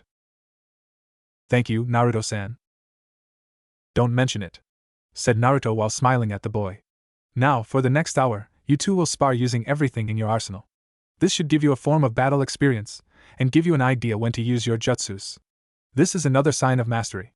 Shinobi use the quickest way to get results, same thing goes in a battle. Use your jutsus and chakra wisely and in a timely manner. Naruto advised as moved away from the boys who were giving each other speculative looks. He inwardly grinned since this would prove to be an amazing fight. Naruto dodged the animated lion drawing when it lunged at him with its claws while flicking his finger to wrap a chakra thread around Sasuke's foot before yanking it back, causing said boy to fall to the ground, canceling the jutsu he was about to use against him. He flared his chakra when he felt one of Sakura's genjutsu trying to invade his mind, effectively dissipating the technique before it could take hold. Deciding that the spar has gone long enough, he ended it by creating 2 other chakra threads, one wrapping around Sakura, incapacitating her, while the other sliced a black tiger in half before wrapping around Sai's neck, mildly choking him and stopping any form of counter. Winner! Naruto! Bellowed Kakashi, clapping his hands, his eye smile present on his face. You 3 definitely improved in only 5 days. You lasted for half an hour against Naruto. We still lost, sensei, whined Sakura. This had been their 8th team spar, Team 7 versus Naruto. They lost, and the Genins knew that Naruto was holding back a lot since he limited himself to using his threads and taijutsu. I didn't accept you 3 to win against him. The gap in terms of technique and experience is just too great, explained Kakashi. Sakura huffed before doing a few hand seals. The telltale green chakra of a medical jutsu surrounded her hand before laying it on Sasuke's shoulder. The teen winced when he felt dislocated bones snap into place as Sakura's healing did its job. Kakashi smiled at how the sole female of his genin team was using medical technique with only 5 days of training under Naruto's watchful eye. You're getting good with that jutsu, Sakura. He's a slave driver, said Sakura, wincing when she remembered the training their temporary sensei put them through. Naruto may be a genin in rank, but his skills were definitely on par to that of an experienced jounin. Besides, healing Sai and Sasuke-kun every day helps a lot. That it does, Sakura, Naruto said with a grin. I may have trained you 3, but it is because of your hard work that you mastered it. How's your chakra no Mezu coming along? Not that stable, Naruto-sensei, but I'm getting there, answered Sakura, done healing Sasuke but scanning the teen to see if there was more that needs healing. It was ingrained into her by Naruto to make sure that her patients were fully healed, giving a complete scan if there were other problems that needs fixing. It was a good advice that she planned on following if she wanted to continue her education in healing. She was happy that she grew strong and could safely say that she was now part of Team 7. Naruto nodded. It was 2 days ago that the trio started calling him sensei. He told them against doing so, but they were stubborn. It did make him happy that they survived his training. Their teamwork was now above average, making their moves almost instinctive when working together. Individually, it was Sakura who improved the most. Her chakra levels were now above that of a genin, nearing high genin thanks to Naruto's training regime. She now filled the spot of a support member of Team 7 thanks to her prowess in genjutsu and medical jutsu. She might not have plenty in her arsenal, but she was good enough in what she has, not perfect but getting there. Sasuke took to his advice in experimenting with his katan jutsus. He couldn't throw them out without hand seals, but the chakra control exercise he trained with allowed him to manipulate his techniques, making them stronger and potent compared to before.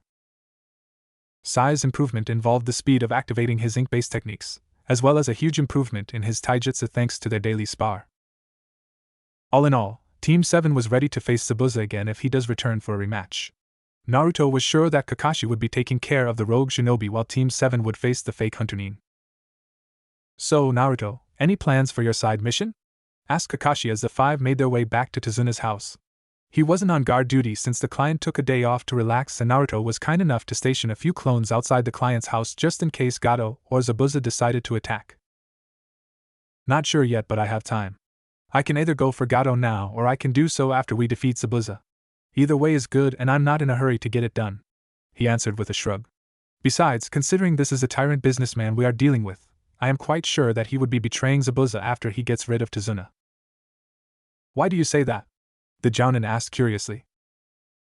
Naruto shrugged while watching Team 7 talk to each other, especially Sasuke, who was no longer an emo, talking to his teammates as equals. It's his MO. He is a businessman through and through, and a successful one at that. Considering that he hired a missing nin, he is not obligated to pay Zabuza when the job is done. I'll bet my bank account that he will end up double-crossing our Zanbato-wielding friend sooner or later after he is done with his contract, Naruto said casually before taking a long pull from the lit cigarette before breathing out the smoke. Kakashi chuckled, remembering the ruckus Naruto caused during one of the poker sessions at ANBU HQ. Considering your luck, I'm not going to take that bet. Ibiki and Anko warned me that you are quite good in profiling criminals and you have the devil's luck. They are still angry that they always lose to me at poker?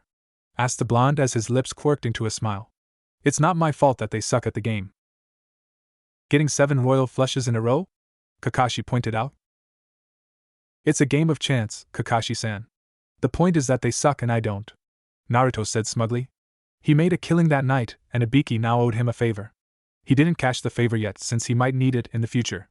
Anko wasn't able to pay, but the quick look at her assets was payment enough. He giggled, remembering Anko's bountiful blessing. Kakashi merely shook his head and decided to drop the topic. His mind was focused on the potential battle tomorrow. His gut instinct was screaming, and he knew what that meant. Tomorrow would be the day that he and his team would be facing the Demon of the Mist, and only one group would be coming out alive. The one-eyed Jounin hoped that it was his group. Naruto woke up when he heard a scream coming from below. He immediately put on his white coat and followed the noise until he found the source. 2 thugs were making their way towards Tsunami while Inari stood between them, eyes full of fear, but there was determination there. It would seem that his hunch was right. Gato was definitely a sleazebag. It was obvious that the tyrant was going to use Tazuna's daughter and grandson as a bargaining chip to get his way. Naruto would have none of that. He used his speed to appear in front of the 2 thugs, a palm over their hearts. Chakra burst. Naruto whispered as a blast of tightly controlled chakra flew out of his palms that liquefied their hearts. They dropped dead as blood leaked out of their eyes, nose, and mouth due to the force of his attack. He lit a cigarette and took a long pull before breathing out the smoke. He turned to Inari, who was looking at him in awe, and patted the boy on the head. Good job there, boya. You did good protecting your mother. Despite your attitude, I knew there was a hero in there somewhere in that body of yours. Anyway, considering that Gato is aiming for you, I suggest that you stay here and avoid leaving the house. I'll leave some of my clones to keep guard while I check out the bridge. Naruto created 6 clones who immediately took up defensive positions around the house before making his way to the bridge, hoping he wasn't too late. Naruto arrived at the bridge to see the mist dissipating. He saw Kakashi's signature technique impaling Zabuza's heart, while Team 7 took out the fake Chunin but left him alive since he was still breathing. He heard a clap somewhere behind the dissipating mist until it cleared enough to see Gato with an army of thugs and mercenaries behind him. Ha! Some demon! He couldn't even take care of a bunch of weak shinobi from the leaf. The midget Gato shouted in malicious glee. Too bad you killed him. I really wanted to put the man in his place. Oh well, at least I'll take you guys out before I kill Tazuna and destroy his bridge. Not on my watch you don't, Naruto murmured as he stood beside a tired Kakashi. You alright there, Kakashi-san? Kakashi replaced his Hittite over his Sharingan eye before answering. My chakra is depleted. Naruto nodded before turning to the genins. Sasuke was full of needles, but Sakura was doing a good job pulling them out and healing the boy. Sai was heavily panting with a few needles stuck in different places. They were definitely out, so he would have to take care of Gato and his thugs. I'll take care of this, Kakashi-san, said Naruto as he made his way to army in front of him. Be careful, Kakashi urged. I'm always careful, answered Naruto before swinging both of his arms to the side as 10 green chakra threads flew out of his fingers.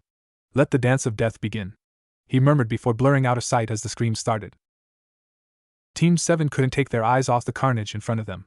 They couldn't see Naruto, but the white blur was enough to know that he was the one dispatching the mercenaries. Flickers of green seemed to wade through the bodies of attacking thugs before they were sliced to ribbons. Blood, flesh, and bones were flying everywhere. Sakura already threw up her lunch while Sai and Sasuke were holding it together, though they looked a bit pale as they witnessed the massacre in front of them. Kakashi looked the scene with a blank face since he already knew what Naruto was capable of. He read one of the reports a year back about a bandit group attacked a merchant caravan Naruto was protecting with a rookie genin team. It was a bloodbath. Naruto stood in front of Gato without speck of blood on his clothes. Despite the number of thugs he killed, he was quite clean. Who are you? Exclaimed the fearful midget. The name is Uzumaki Naruto. But for cowards and tyrants like you, they call me Shinigami, Naruto told the man with a bloodthirsty grin that scared Gato even more. Please, have mercy.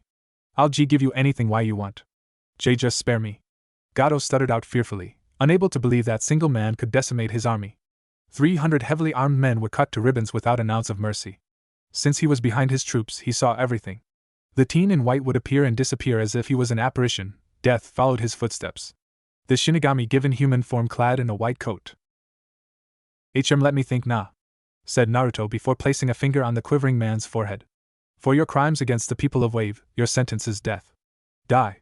He growled as a beam of pure chakra flew out the back of Gato's head before the man slumped down, dead to the world. Naruto stared at the man coldly before turning on his heels, making his way to the down Team 7 to see if they were alright. Since Gato was dead, Naruto had no reason staying in Wave.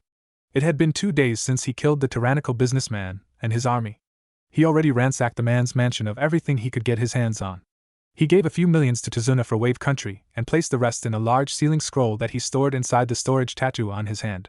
He found a few documents from Gato's vault that the Sandaime needed to know. Slave trading was banned in Fire Country after all, so they needed to stop the infection before it could spread, or another tyrant planning to take up the slack now that Gato was dead. Since Team 7's mission involved staying until the bridge was finished, he left early but not before giving each genins a scroll containing some jutsus for each of them to learn and a training manual to follow. He did promise them after all, and Uzumaki Naruto never breaks a promise if he could help it.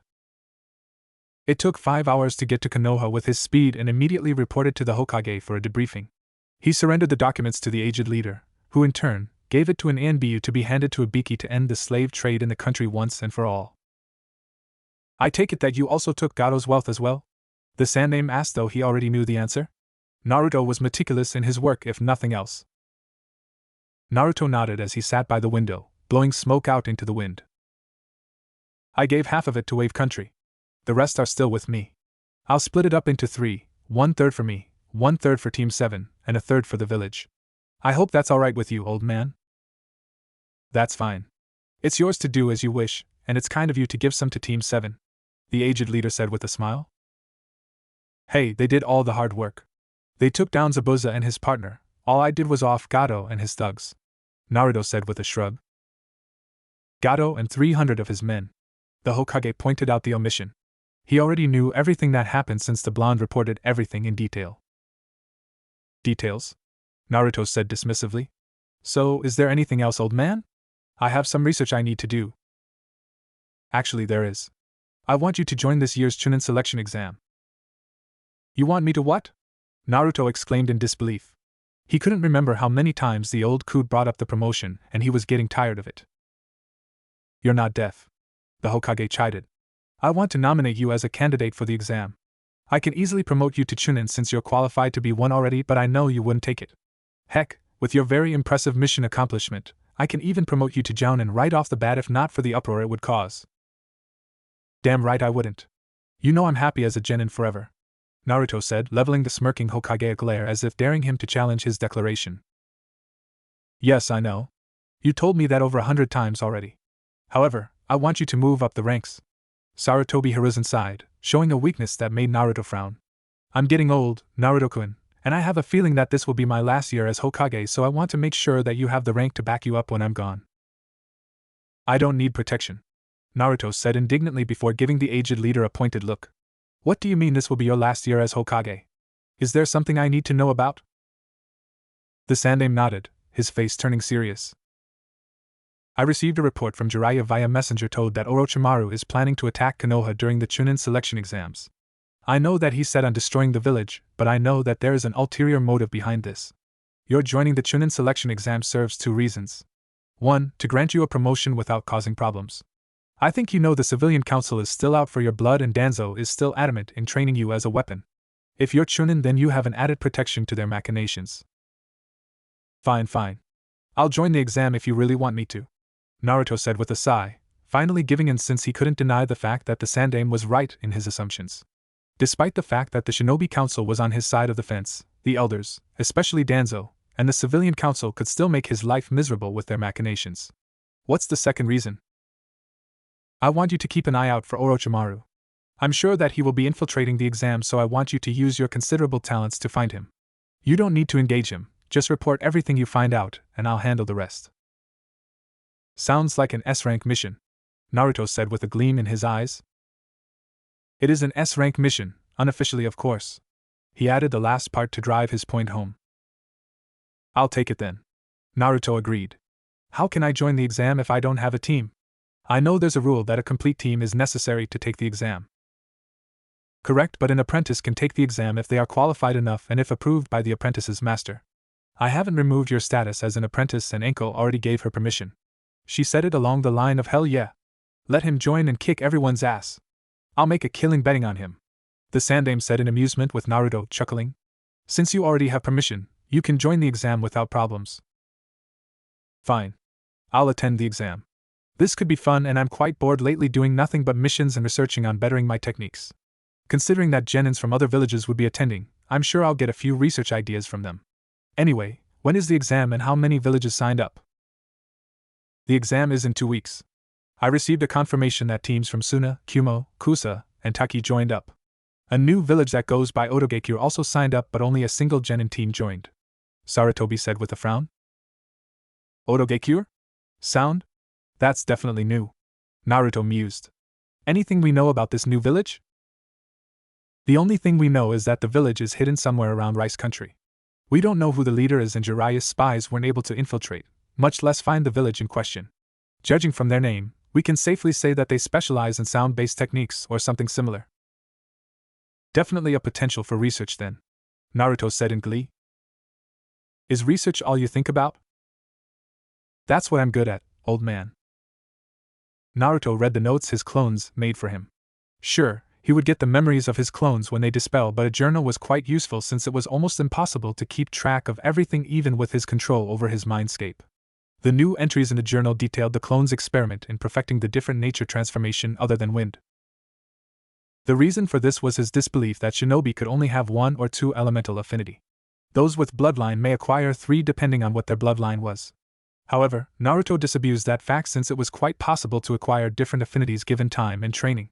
He mastered wind since it was his affinity, and already working his way to finishing the different exercises for fire. That was the reason why he was able to use Sasuke's jutsu without hand seals since he was already familiar with the way neutral chakra converts to fire. The journal detailed his clone's achievement in earth, lightning, and water. Thanks to his access to the shinobi section of Konoha library, he had all the elemental affinity exercises and delegated his clones to perfect them. If he was to gauge his progress, he was 100% wind, 80% fire, 20% water, 10% earth, and 10% lightning. Mastery would take a while for the last 4 elements, but he didn't mind. He has plenty of time to master them thanks to his clones. He closed his research journal before his eyes strayed to the piece of paper containing a note from the Hokage. It forbade him from bringing out Kurama during the exam for reasons that it would cause a panic of epic proportions if the bijou was seen in public.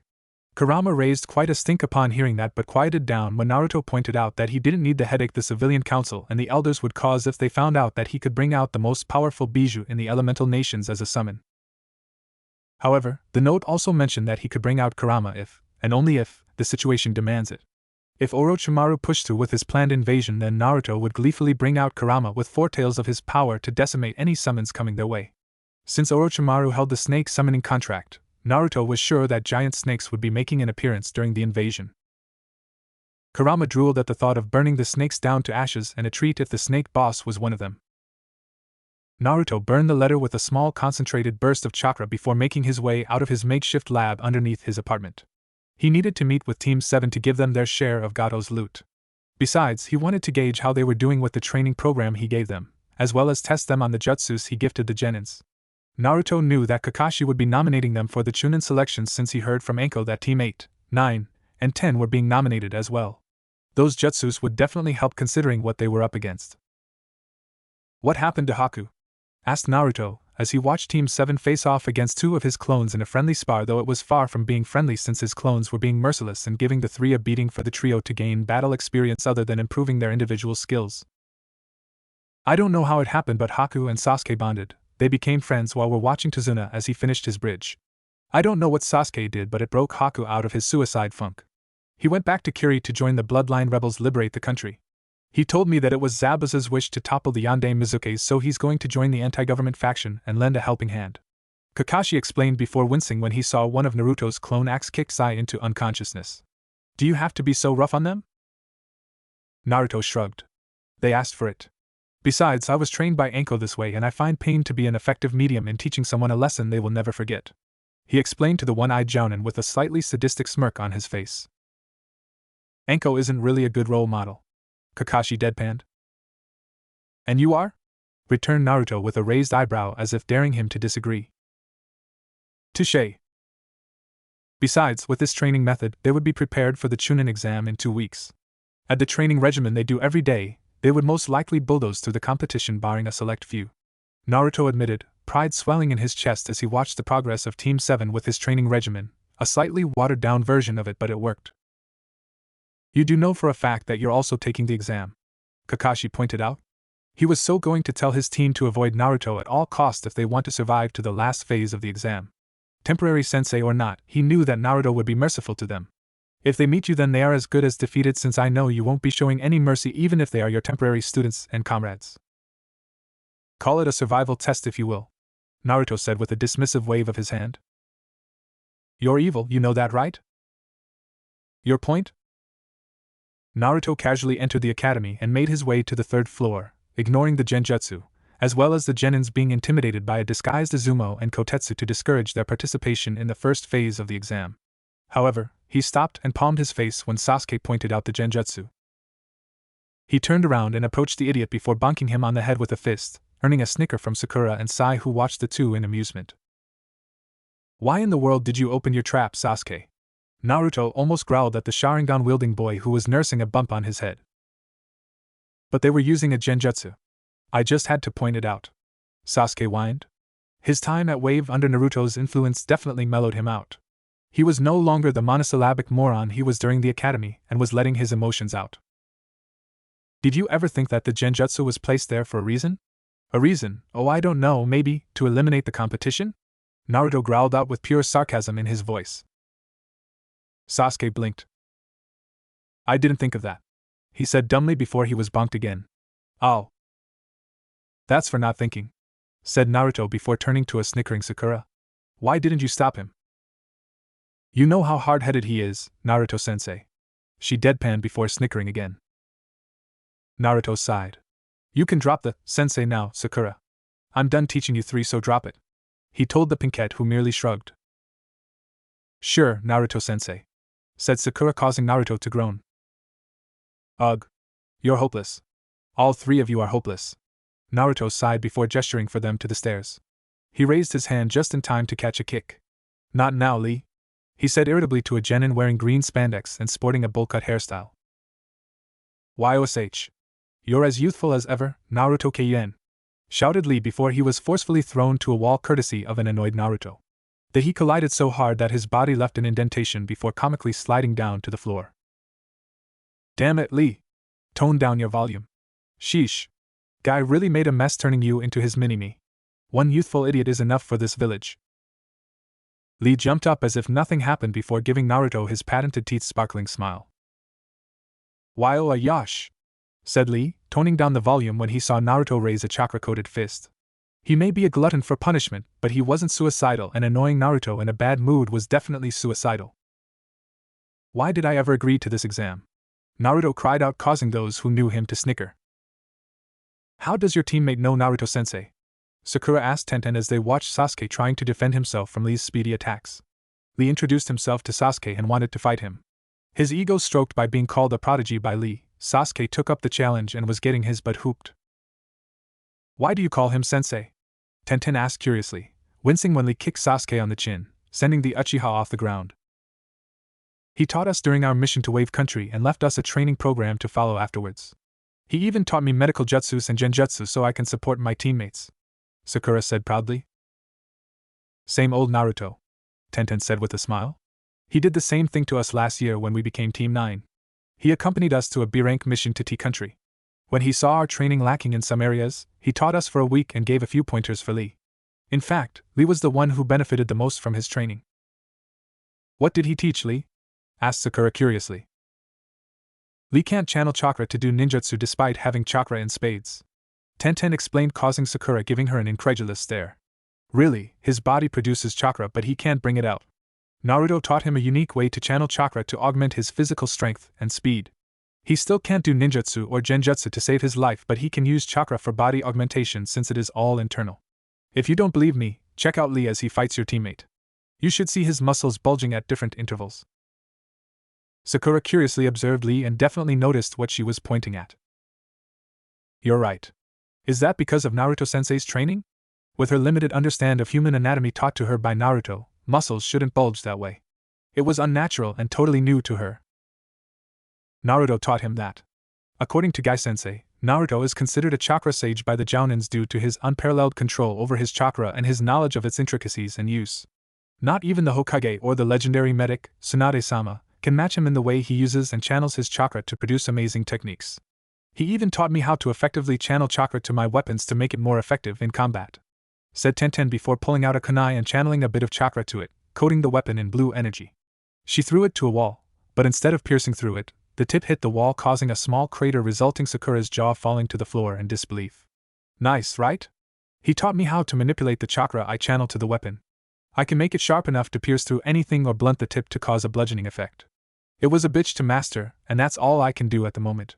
He visited us last week and told me that I'm still halfway to perfect but getting there, she admitted ruefully. I didn't know Naruto-sensei was that powerful. I mean, I know he is good since he taught my team a lot in a week, but I didn't know he was this good. Sakura exclaimed in shock, though he was inwardly proud of having a sensei in someone only 2 years her senior.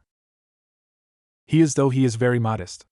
As far as I can tell, Naruto doesn't like to flaunt despite how good he is. Gai-sensei told us that Naruto turned down all promotions from the Hokage. He is considered a Jounin by the shinobi he works with due to his abilities. I don't know why he turned it down, but I know that Naruto is just crazy to do so. He is somewhat eccentric, Sakura said with a giggle. Somewhat? Asked Tenten in disbelief. Fine, he is eccentric but in a good way. Sakura gave in. True that. Anyway, I think we better join our teammate and get to the exam room. The fight just ended, said Tenten, seeing her sensei appear and stopping Lee from finishing his lotus technique on the somewhat bruised Uchiha. Sakura also saw the end of the fight before sighing. Fortunately for me, Naruto-sensei taught me healing so I can patch Sasuke up. He definitely needs to rein in his urge to fight all the time, Sakura said with a shake of her head. Boys, said Tenten, her eyes rolling and Sakura nodding in agreement as they made their way to the trio in the middle of the chamber. You got your butt kicked, didn't you? Naruto asked a pouting Sasuke when Team 7 entered the exam room. The large classroom was filled with genins from different villages and quite a few of them were eyeing him with trepidation, well, except for the redhead Suna genin with a large gourd on his back, since the boy was transmitting killing intent that would put most Jounins to shame. Naruto wasn't affected though and found the intimidation tactic quite amusing. How come he's that strong? Sasuke grunted out, causing Naruto to sigh. Sasuke, you need to realize that you're not the strongest. There will always be someone stronger than you. Keep in mind that we are training to be powerful shinobi one day and our strength grows as we persevere. Lee is like that. He graduated a year early and has that time to hone his skills under the tutelage of his sensei. You and your team has only been genins for 4 months. Even with the training program I devised for your team, you need to work on it to achieve the same level of strength Lee has. Naruto explained, oblivious to the fact that the entire room was listening to him now. As a shinobi, it is not how powerful we are. It all boils down to what we can do with our power. Even with your Sharingan, admittedly a powerful Jujutsu, Lee still defeated you because you can't match his speed and mastery of his taijutsu style. Your Sharingan can see him, but your body can't keep up with his speed. Keep in mind that technique and experience trumps power any day. Easy for you to say, you're already strong enough to kick everyone's butt in this room. Sasuke couldn't help but point out. I wouldn't say that. I'm sure that these genins have a trick or two up their sleeves that could put me down despite my skill. They might have to work for it, but I'm sure they can achieve that if they can find my weakness. Naruto said with some amusement. Besides, I trained my butt off when I started the academy and never stopped. I have 9 years to hone my skills, growing every day, not stopping to rest or to lounge around. I researched my techniques and trained with them every day, training to come up with different skills to back me up in a fight. I'm sure you'll attain the same strength if you continue to train. Besides, as a shinobi, we always improve. That's who we are. Well said. Quick genin with ash-gray hair and wearing a pair of glasses. He was shuffling a deck of cards in his hands. It's a surprise to finally see you in this exam. Why do you say that? Naruto asked mildly, noting the amount of chakra the genin was trying to suppress. It might have fooled everyone, but not someone who mastered chakra. This genin has chakra to rival Kakashi and then some. My name is Yakushi Kabuto. Kabuto introduced himself, not afraid of broadcasting his identity to everyone in the room. It's quite a surprise to see someone of your caliber here, Naruto-sama. Everyone turned to Naruto when they heard Kabuto add an honorific to his name. The blonde's eyes narrowed. Call me Naruto. No need for honorifics. Naruto told the team. I take it that you have information about me? I do, said Kabuto as he fished out a card from his deck and held it out for everyone to see. In a puff of smoke, the blank card now had Naruto's face on it along with information at the bottom. Your name is Uzumaki Naruto. Tokubetsu Genin. Mission record, 128 D ranks, 30 C ranks, 10 B ranks, 10 A ranks, and 1 S rank. Known here in Konoha as the Chakra Sage and holds an entry in the bingo book as the White Shinigami of Konoha. You know too much for a genin, Kabuto-san, said Naruto calmly, though he was inwardly suspicious as to how a genin have access to his mission records. He took a quick whiff and immediately smelled a slight scent of snake on the boy. His eyes narrowed. If the teen smell of snakes, then he was either acquainted with Anko on a daily basis or, as far as I know, access to mission records is strictly monitored by ANBU and the Hokage. It's quite suspicious for a genin to have accurate information that only a Kage should know. Kabuto blushed, though Naruto saw that it was fate. I didn't get my info from the archives, Naruto-sama. I've been a genin for 7 years now and I value information no matter how trivial it is. I asked around when I find someone interesting, and you're definitely interesting. Besides, most of the information I got was from the bingo book. I see. That's good, said Naruto with a smile, though the boy's casual admittance screamed fake. He was so going to keep an eye on him and report this to the Hokage. Carry on then. Kabuto turned to the rest of the Konoha genins. This exam is very dangerous. Suna, Kusa, Taki, and Kumo are attending the exam, and we can safely say that they brought their best. There's even a contingent from a new village called Otogekyo, though I am sure that they're not as dangerous compared to the rest. Kabuto boasted. It was after this declaration that a masked genin from Oto attacked Kabuto, but was able to dodge it. However, everyone was surprised when Kabuto's glasses cracked and heaved his lunch on the floor. Oto is the strongest in the elemental nation. Put that in your cards. The Oto genin growled as he readied himself to punch Kabuto, but stopped when a blue chakra blade stopped him. If he moved an inch more, the tip of the construct would have pierced his throat. He fearfully looked up to see the chakra blade coming from the index and middle finger of one Uzumaki Naruto, who had a smile on his face. I suggest that you relax, Genin-kun. After all, it is not a good idea to pick a fight in a room full of competitors. Naruto told the bandage team before releasing his hold on his construct, causing the blade to disperse into particles before dissipating. Why don't you just mosey along and go back to your teammates? The proctor just arrived to start the exam. The stage was immediately engulfed in smoke before dissipating to reveal an intimidating man in a trench coat. Behind him was a squad of Chunin glaring at all of them. All right, brats. No fighting or you will be disqualified, shouted Marino Ibiki. Get a number and take your seat. The first part of the Chunin selection exam has begun. Ibiki started collecting the papers from the examinees. Despite the fact that he already passed the 27 teams that Anko was now herding to the second phase of the exam, he wanted to read the answers to see how good these participants were. He took the paper belonging to the famous white Shinigami of Konoha and frowned. There was a trace of chakra on the paper that shouldn't be there. He was surprised when the chakra materialized in front of him, forming a message. Ibiki, I left a chakra message on my test paper that can only be triggered by your chakra signature. There is a Konoha genin in the exam by the name of Yakushi Kabuto. He has Jonin-level chakra reserves that I was able to sense despite how he tried to suppress it. He smells strongly of snakes, and it's not from Anko. Also, Suna sent a jinchuriki since his chakra signature is almost similar to mine. He should contain the Ichibi no Shikaku. Please inform Hokage-sama of this development. I will trail Kabuto in the second phase. Ibiki was surprised when the floating message dissipated into nothing. He chuckled. Trust the chakra sage to do the impossible. The scarred Tokubetsu Jounin smirked before frowning. I'd better inform Hokage-sama. Naruto casually walked the undergrowth of Training Ground 44, fearfully named the Forest of Death by the local shinobi, not caring of the dangers the forest was rumored to contain. He wasn't afraid since he practically grew up here thanks to Anko's training and their many spars. For him and the Snake Mistress, this was their private grounds, their home away from home. He was lucky that the second part was in a familiar terrain, making it infinitely easy for him to navigate through the undergrowth as he made his way to the tower. The second part of the Chunin selection exams involved two parts. The first was to acquire one of the two scrolls, Heaven and Earth Scroll, completing the set. The second part was survival. They need to make it to the tower at the center of the forest within 5 days with both scrolls in order to pass. It was a difficult test for the genins. For Naruto, this was literally a walk in the park. He was already 2 hours into the exam without meeting any genins that would be aiming for his Earth Scroll. In terms of numbers, he was at a disadvantage. In terms of prowess, the genins were sitting ducks.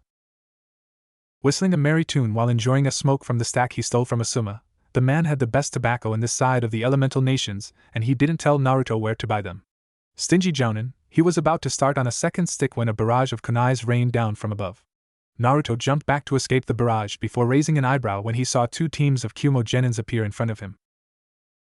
It is a good strategy to team up for this part of the exam, Naruto calmly told his ambushers, sensing another chakra source behind him, but he ignored it. However, don't you think it is unfair to team up against a single genin? We heard all about you, white Shinigami. A Kyumo genin carrying a katana on his back growled. The Raikage gave us strict orders to kill you when we get the chance. Eh? The Raikage wants to capture little old me? Naruto asked in amusement and curiosity. What did I ever do to your Raikage? As far as I know, I have no beef with Kyumo. Shut up, tree hugger. You killed a lot of our Jounins. He wants you put down like the rabid dog you are. Growled another Kyumo genin, this one slapping a large mace on his palm. Well, it's not my fault that my mission conflicts with theirs. I aimed to incapacitate, but since they aimed to kill me, I returned the favor, said Naruto as he lit another cigarette while dodging a shuriken and flipped back to evade a swing from a katana. He kicked the katana-wielding genin on the head strong enough to knock him out before materializing a chakra-made kunai and throwing it in one smooth motion at another genin approaching him from the back, blowing the genin's head off since he created the kunai as a bludgeon instead of piercing. It would seem that the 2 teams in front of him were decoys while another one was hiding to ambush him. Not on his watch. 2 down, 7 more to go. Get him! Growled the apparent leader as he flipped through hand seals. Right on, Thunderball. A head-sized ball of condensed lightning shot out of the genin's outstretched palm, barreling towards Naruto at great speeds. However, Naruto was ready as he fired off a counter. Futon, drilling air bullet. The wind bullet overpowered the ball of lightning, easily destroying it and almost hitting another genin who barely dodged it. He can do techniques without hand seals? That wasn't in the bingo book. The mace-wielding genin exclaimed in shock. He was further shocked when Naruto appeared in a white blur with a solid grip on his head. Shit! Shit indeed, said Naruto before blowing the genin's head off with a burst of chakra. 3 down. 6 to go. Kaito! Screamed a genin before lunging at Naruto with his tanto in the lead. The length of the blade was covered in lightning. I'll kill you. Not if I kill you first, murmured Naruto as he dodged the thrust by swerving to the side, destroyed his opponent's elbow with a punch, before ending the teen's pain with a quick jab to the throat, destroying the boy's ability to breathe. 5 to go. The remaining Kumo-genin surrounded him, flipping through hand seals for a combined attack. Right-on, lightning cage! They shouted in unison as a 5-point cage of pure right-on chakra surrounded Naruto. Useless, whispered Naruto as he channeled large amounts of wind chakra all over his body. Futon kamikaze. A powerful tornado erupted around Naruto before expanding, easily destroying the lightning cage and slicing the remaining Kumo-genins to bits as they were thrown into the air. He ended the technique, causing blood, bone, and human meat to fall to the forest floor. Kumo must have been desperate to send genins after me. I'm insulted. Naruto mused as he summoned 3 chakra threads and flung them out. They attached to something before retracting them. He caught the scrolls he sensed from the corpses. He knew that the items were charged with chakra when he received his. Sensing them out was quite easy, as well as picking them out from the remains of Kumo delegates. 2 heaven and 1 earth, so that makes 2 of each for me. Lucky day. You should have brought me out for some fun. Kurama grumbled in his mind. You know what Gigi said? Naruto retorted. Crazy old coot. He's getting senile, I tell you. I'll be sure to tell him that. Please do. He sealed the scrolls into his storage tattoo before going on his merry way. It was still early to head to the tower, so he decided to search for Kabuto. Naruto didn't know if he was lucky or suffering from a severe case of bad luck. He was using his considerable tracking ability to look for Kabuto, but he ended up finding Orochimaru instead. However, the moment he stumbled upon the snake Sannin, he saw red. There, in the middle of a clearing, was Orochimaru grinning like the sadistic schmuck with a somewhat battered ankle lying unconscious on the ground in front of him. Get away from her! Shouted Naruto as he descended on the startled Ronin with a Rasengan forming on his hands. However, Orochimaru wasn't a Sannin for nothing.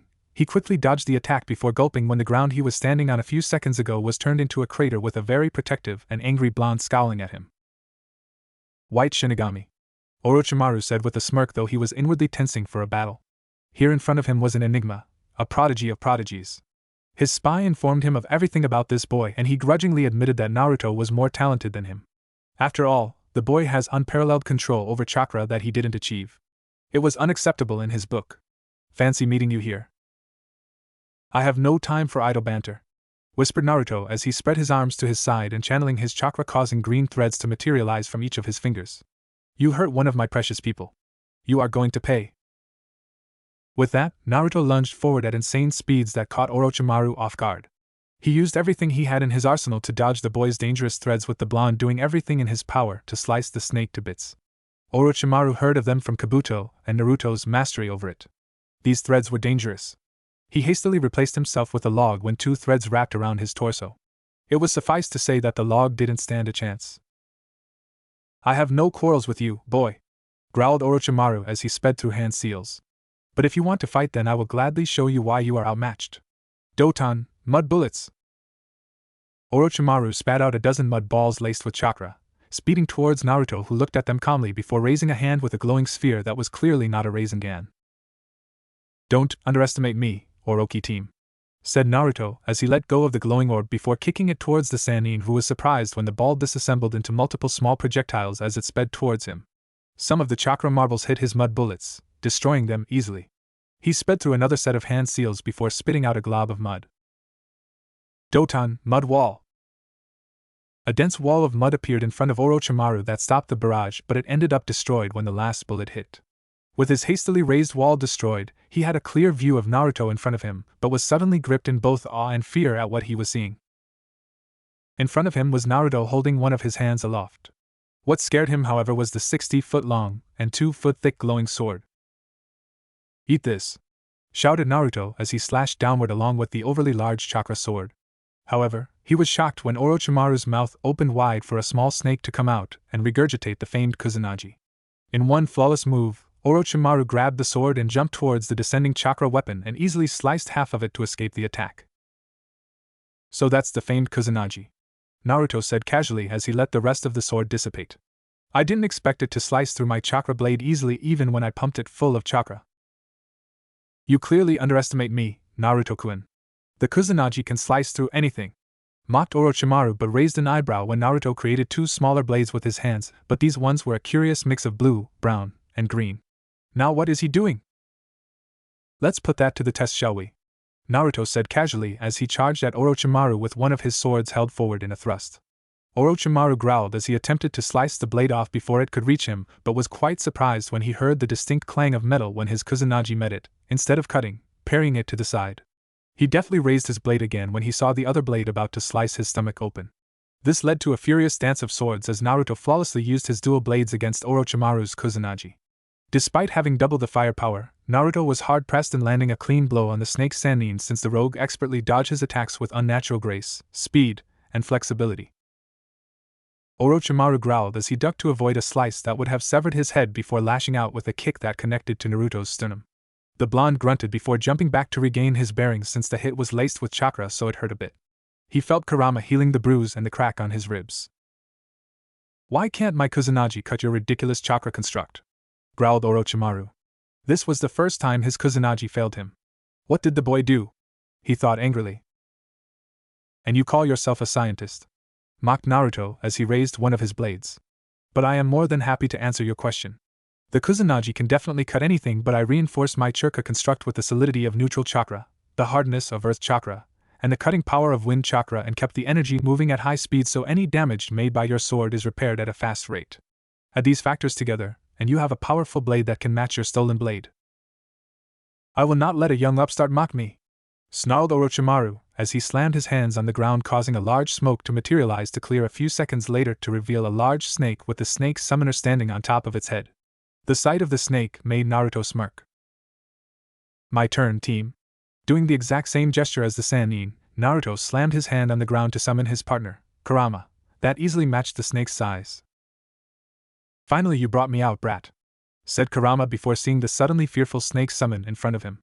He licked his chops before letting out a seductive purr. "Hello, lunch."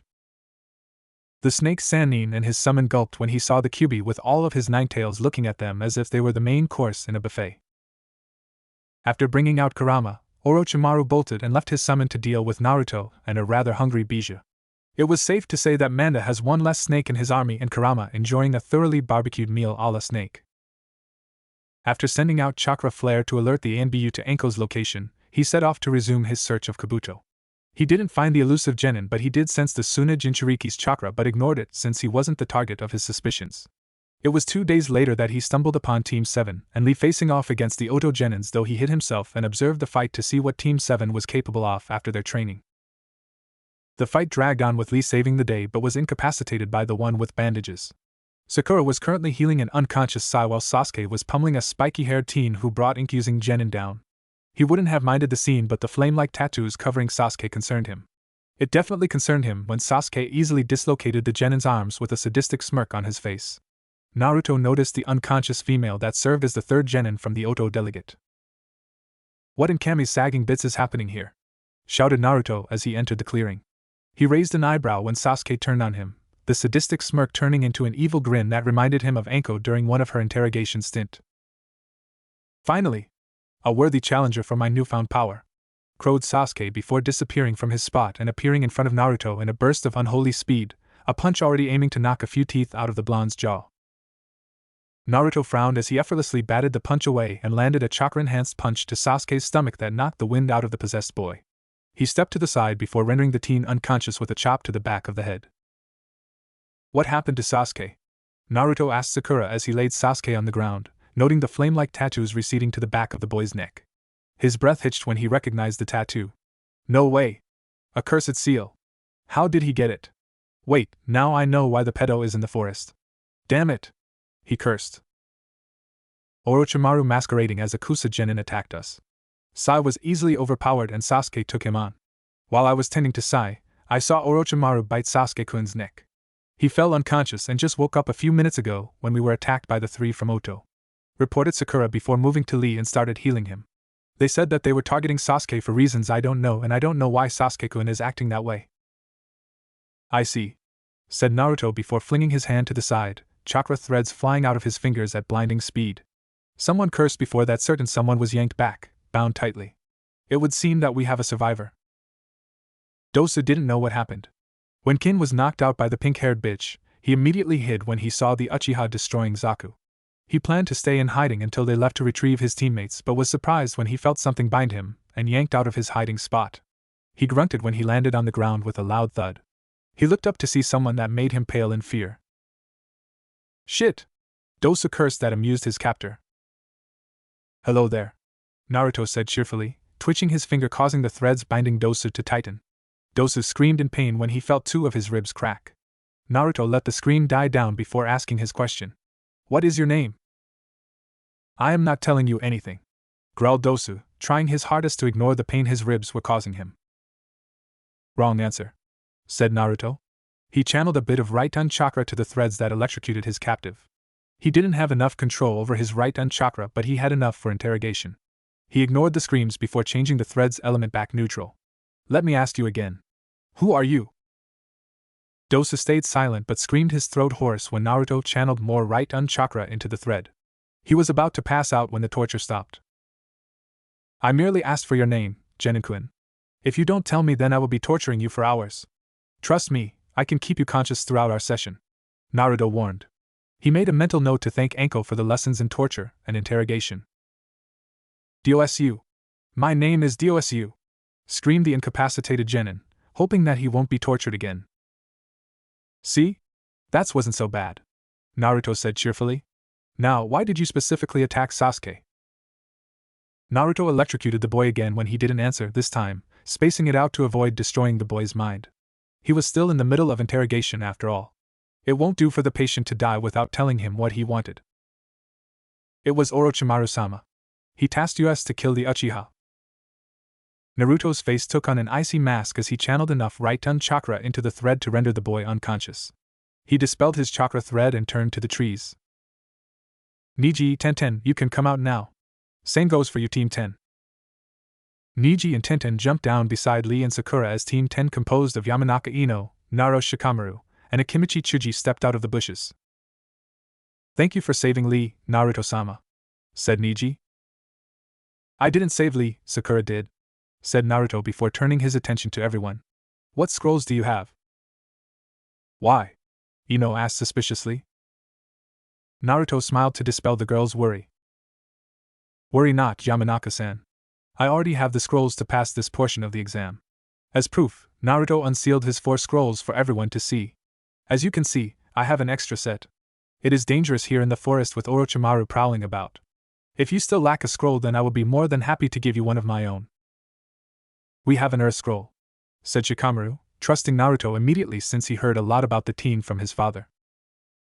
We already have a complete set, Naruto, said Tenten, showing Naruto their scrolls. Good, said Naruto as he tossed a heaven scroll to Shikamaru, who caught it. Thanks. Don't mention it, said Naruto with a nod. Sakura, what scroll do you need? Earth, answered Sakura, catching said scroll when Naruto tossed it to her. Now that we all have our respective scrolls, let's proceed to the tower, Naruto told the 3 teams as he easily carried Sasuke and placed him on his shoulder. Is that allowed? Chuji asked nervously. The only rule is that we acquire the needed scrolls and reach the tower before the time limit. Nothing was said about teaming up, Naruto told the chubby teen in amusement. I suggest that you keep up, he instructed before running at Chunin level speeds towards the tower with the rest following him. Naruto's hands were in constant motions as he created various symbols in the air using nothing but his chakra. The Hokage, Kakashi, Anko, and Iruka were watching him as he created the Fuinjutsu formula he used to permanent seal off Anko's cursed seal.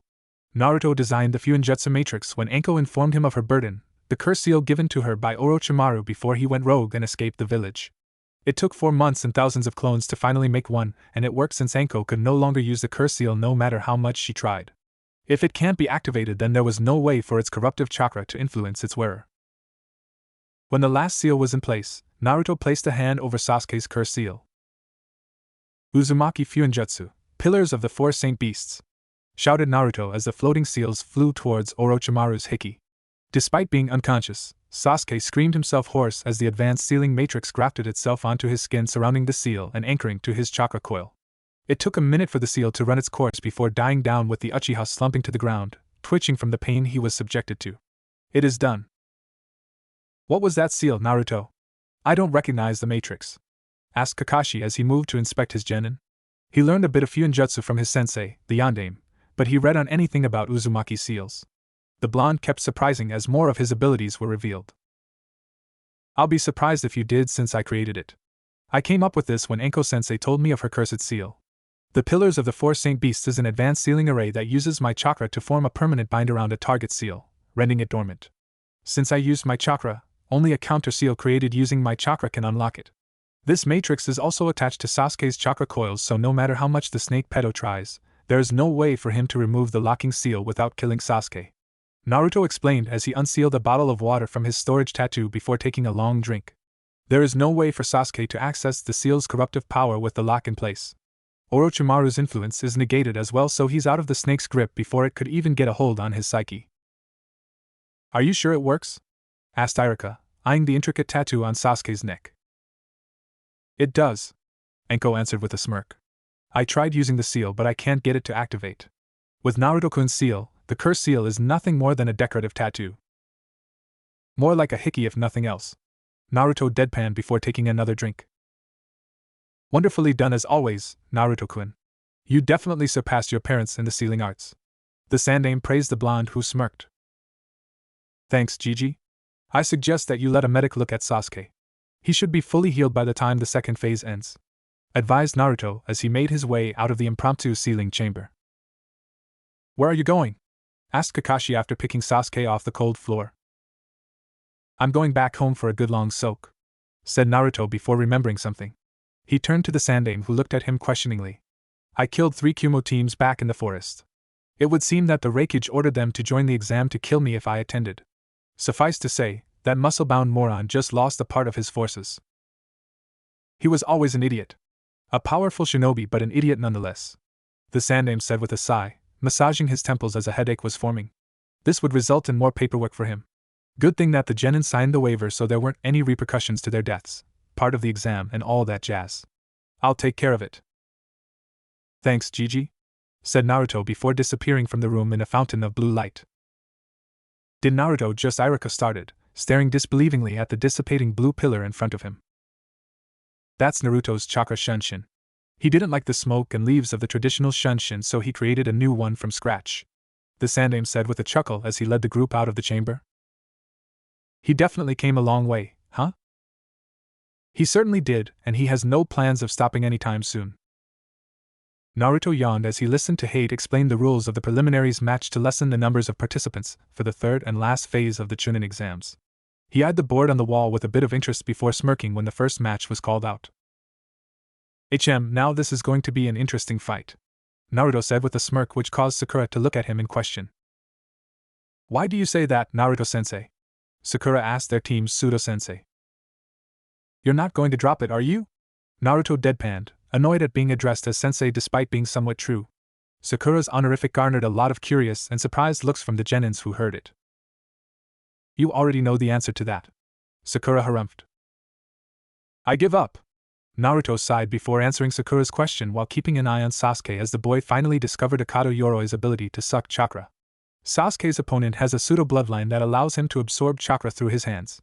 This means that your teammates would have to work on mid to long range fighting or hit hard and fast at close range to bring him down. He can't afford to let this match drag too long since his stamina would take a beating. What do you mean pseudo-bloodline? This is the first time I heard of that, Sakura admitted. She read almost all the books in the Shinobi library when she became a genin but didn't find any reference to a pseudo-bloodline.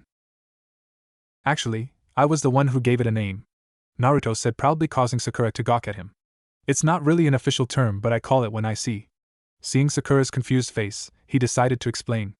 Alright, let me see if I can explain it. You already know for a fact that I am considered as the chakra sage, right? Sakura nodded while those who were listening started backing up in fear. They heard of the chakra sage and his other alias, the White Shinigami. Why in the world was he a genin? Why was he in the exam? Is the Hokage mad? Many of the competitors gulped and started praying to any deity who was listening that they wouldn't be paired up against the blonde. A bloodline is a unique hereditary ability.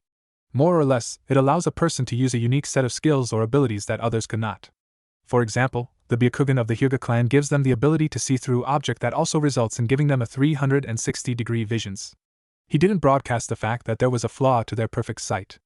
After all, they were in a competition, so being a tattletale wasn't nice. Same also with Sasuke and his Sharingan. A pseudo-bloodline is an acquired ability that behaves similar to a bloodline. If the right conditions are met, anyone can create a unique ability through hard work, study, and practice. This is what Akato Yoroi achieved. He was able to turn his chakra into a magnet of sorts that sticks to an opponent's chakra and absorb it as his own. Besides, you and your teammates have a pseudo-bloodline as well. What? Exclaimed a surprised Sakura. Let me see. Tell me if I'm wrong. Before I taught you the tree walking exercise, you only know the leaf floating and leaf sticking exercises, correct? Sakura nodded, not trusting her voice to answer. You got the tree walking exercise in 10 seconds flat when you walked up your tree. No one has ever gotten that exercise in that short a time. This means that you are inherently capable of controlling your chakra, your small reserves notwithstanding. This is the reason why I chose to teach you medical jutsu and genjutsu, since your perfect chakra control would be a boon to you in those two fields. In regards to Sai, tell me this, are there any other shinobi or kunoichi in Konoha that can infuse chakra to ink and use it to create animated constructs? Now that you mention it, Sai is the only one I know who can do that, Sakura admitted before turning to her teammate. You're the only one who can use your ink jutsus, right? Sai nodded, his face showing no emotions, though he was inwardly surprised at how accurate Naruto was in his summary. Chakra sage indeed. Well, now that you understand the concept of pseudo-bloodline, take the time to interview some of the shinobi in Konoha. You will find out that there are plenty of them who acquired and cultivated such abilities, said Naruto before a smirk appeared on his face. Oh look, Sasuke's done. Sasuke was definitely done. He was able to surprise his opponent with a quick taijutsu attack that left Yoro stunned before firing off small fireballs from his mouth with only one hand seal. After being declared the winner, Sasuke walked up to the stands where Naruto and his teammates were before the blonde addressed him. I see that you've been practicing. A bit weak still, but you're getting there, Naruto pointed out with a smile that made Sasuke grin. I'm still working on familiarizing how my chakra is molded without hand seals, so that's all I can do on such short notice. Sasuke shrugged nonchalantly, but he was inwardly happy to achieve such a feat. I can definitely see that. You're in the right track. Give a year or two, you could do most of your jutsus without hand seals. Let me know if you need any tips, Naruto offered as he gave the Uchiha a pat on the back. Did your hiki act up? No. I'm grateful that you were able to seal it.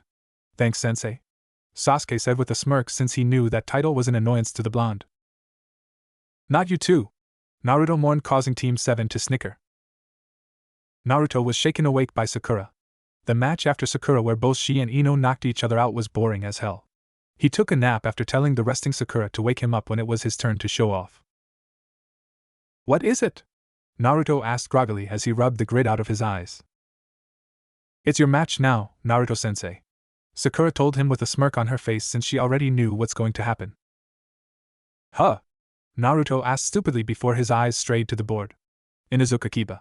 Must be Hana's little brother, he murmured before standing up and patting the back of his pants. He walked over to the railing to see his opponent already down in the arena with a cocky smirk on his face. I better get this over and done with. With that, he jumped high into the air and began his descent. However, instead of falling down, he used chakra to create invisible stilts that connected to the ground and gently lowered himself similar to an elevator, garnering a lot of incredulous and surprised looks from the spectators. He touched the stone floor with his white coat flapping a bit before settling down, his hands not even exiting his pockets. Sorry for being late. I fell asleep, Naruto told Hate, who nodded. No worries. We didn't wait long anyway, said Hate before going into a coughing fit which Naruto saw was faked.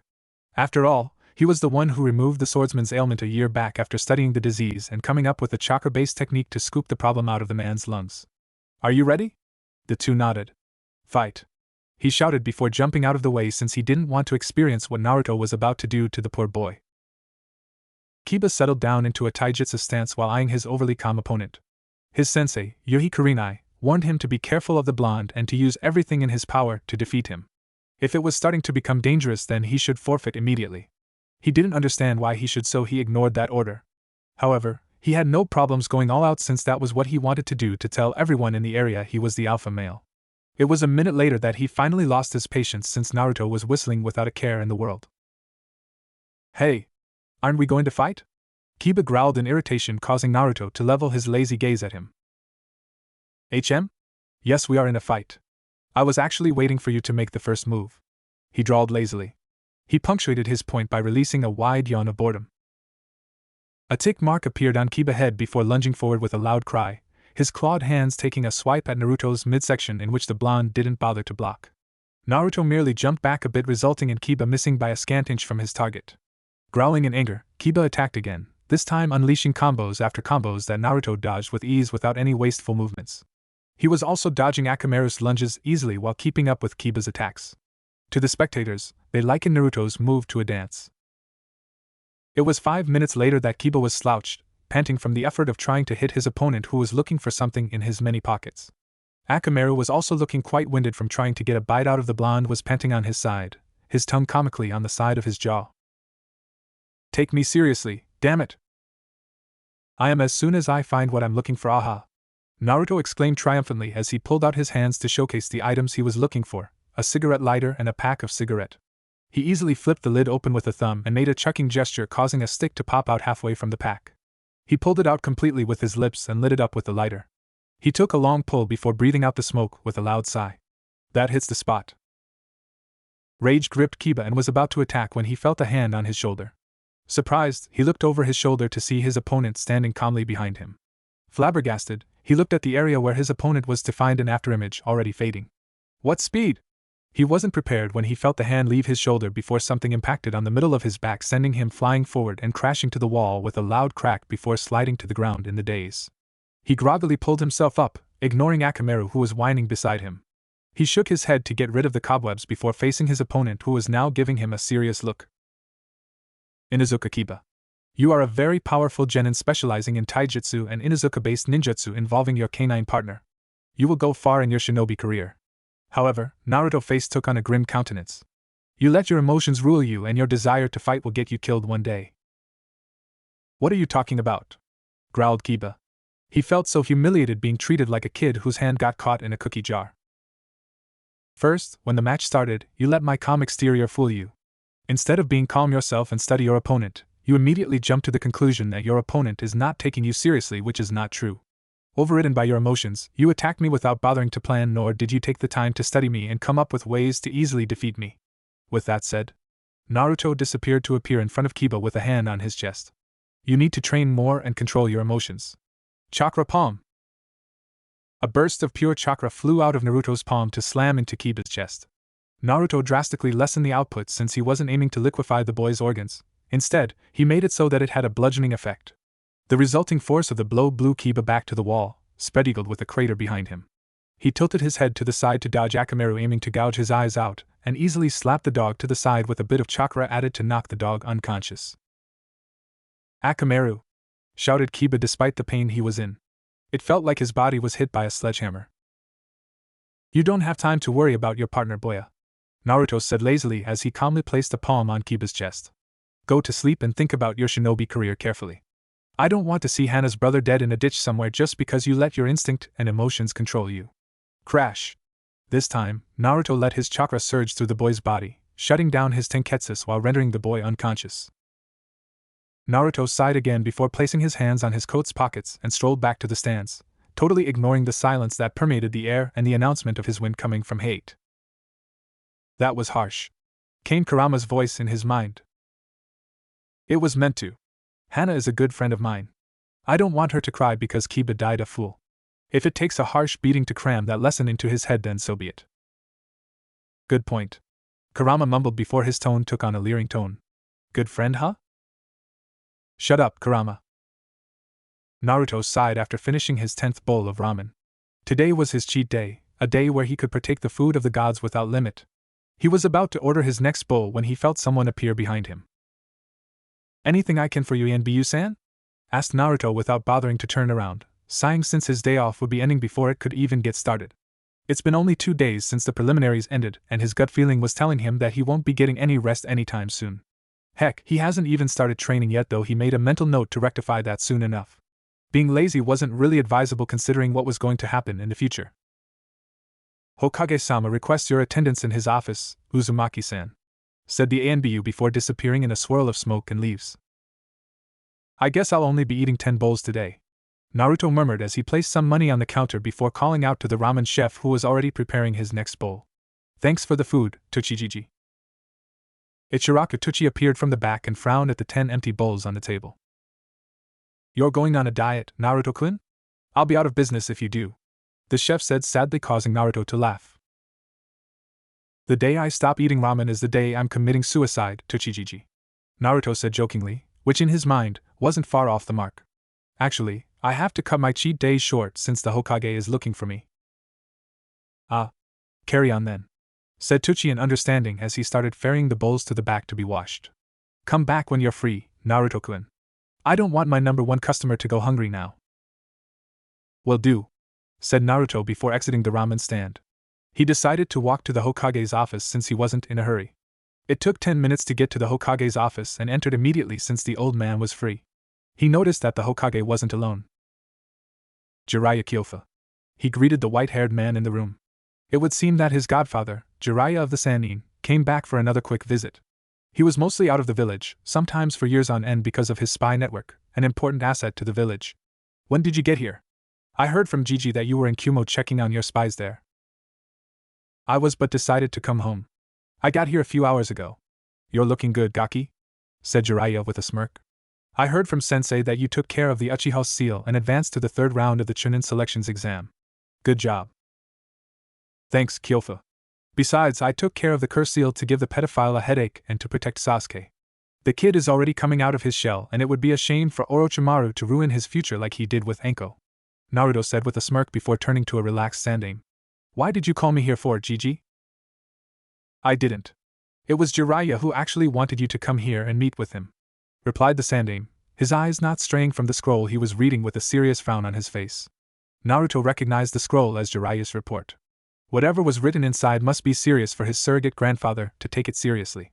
He decided to play ignorant, since this wasn't his concern. Well, it wasn't his concern unless he was going to be involved in it in one form or the other. Oh? That's a first, Naruto noted as he eyed the grinning toad sage. Well, I'm here now, so what are we going to talk about? I plan to take you out for a bit of training and I think it's fine time that you get the last part of your father's legacy, Jiraiya told the curious teen. Last part of his legacy? Naruto asked with a tilt of his head. I already mastered the Rasengan, though I didn't add any element to it yet since I want to master some affinities before I do so. I know how the Hiraishin works, but I'm still coming up with my unique formula before using it since it's draining to use father's Shiki instead of my own. So what legacy are we talking about? You know that your dad can summon toads, right? Naruto perked up immediately. You're going to teach me how to summon? Naruto asked in excitement. He spent considerable resources looking for a summoning contract. Ever since he learned of Anko's ability to summon snakes, he wanted to have an animal summon of his own. Sadly, Anko couldn't let him sign the snake contract because Orochimaru has the master scroll for the snakes. He used quite a lot of money for information on other summoning contracts, but their owners wouldn't want to part with them being an important asset or a clan heirloom. This was also the reason why he created a pseudo-summoning contract with Kurama. Of course. Considering how good you are with your chakra, I dare say that you'll get this done in no time flat, and leaves us with plenty of time to work on other skills you want to improve. I heard from Sensei that you still haven't mastered your unique taijutsu style. You got that right. Sparring with Anko can only do so much for my taijutsu, and Kurama isn't really what you call a taijutsu expert to spar with, Naruto said dryly. Sure, he can learn a lot from Kurama due to being a fox, an animal with wild fighting instincts. But if he wanted to master his taijutsu style, then he needed to fight with a taijutsu expert to do so. If it's you, then I am sure I can work out some of the kinks. So when and where are we going to do this? Training ground 41 should be available and big enough for summoning, the Sandaime offered before giving the two a long look. Just don't destroy it. I have to dish out money for repairs if you do. We won't, Jiraiya replied. He turned to Naruto only to find him gone, causing him to chuckle in amusement. I guess he's too excited to wait. See you later, Sensei. With that, Jiraiya jumped out to the window after his godson while the Sandaime went back to his reading.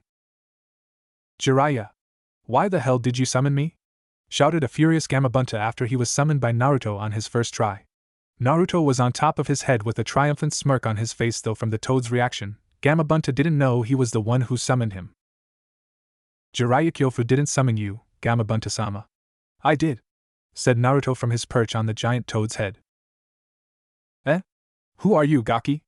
Asked Gamabunta, prompting Naruto get off the toad's head to the ground to give the huge toad a better view of him. Uzumaki Naruto, or if you prefer Namikaze Naruto, the son of Namikaze Minato and Uzumaki Kushina. Naruto introduced himself with a polite bow to the talking amphibian. As I said earlier, I was the one who summoned you.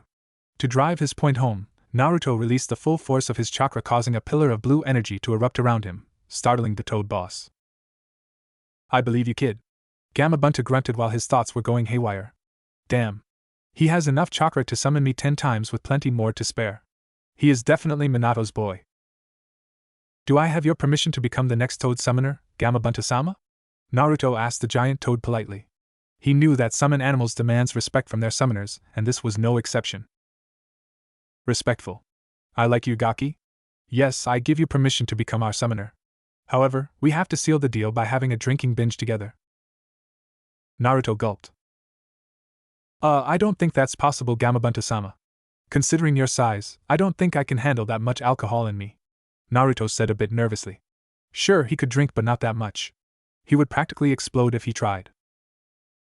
Ha ha ha. You're right, Gaki. I'll waive the ceremony then. The toad boomed before looking around. Where is the pervert anyway? He ran as fast as he could that way when I summoned you instead of a small toad. Naruto deadpanned, pointing at the dust cloud produced by a fleeing Jiraiya. Get back here, you pervert! Gamabunta screamed at the man before taking off in a giant leap, causing a mini earthquake when he landed.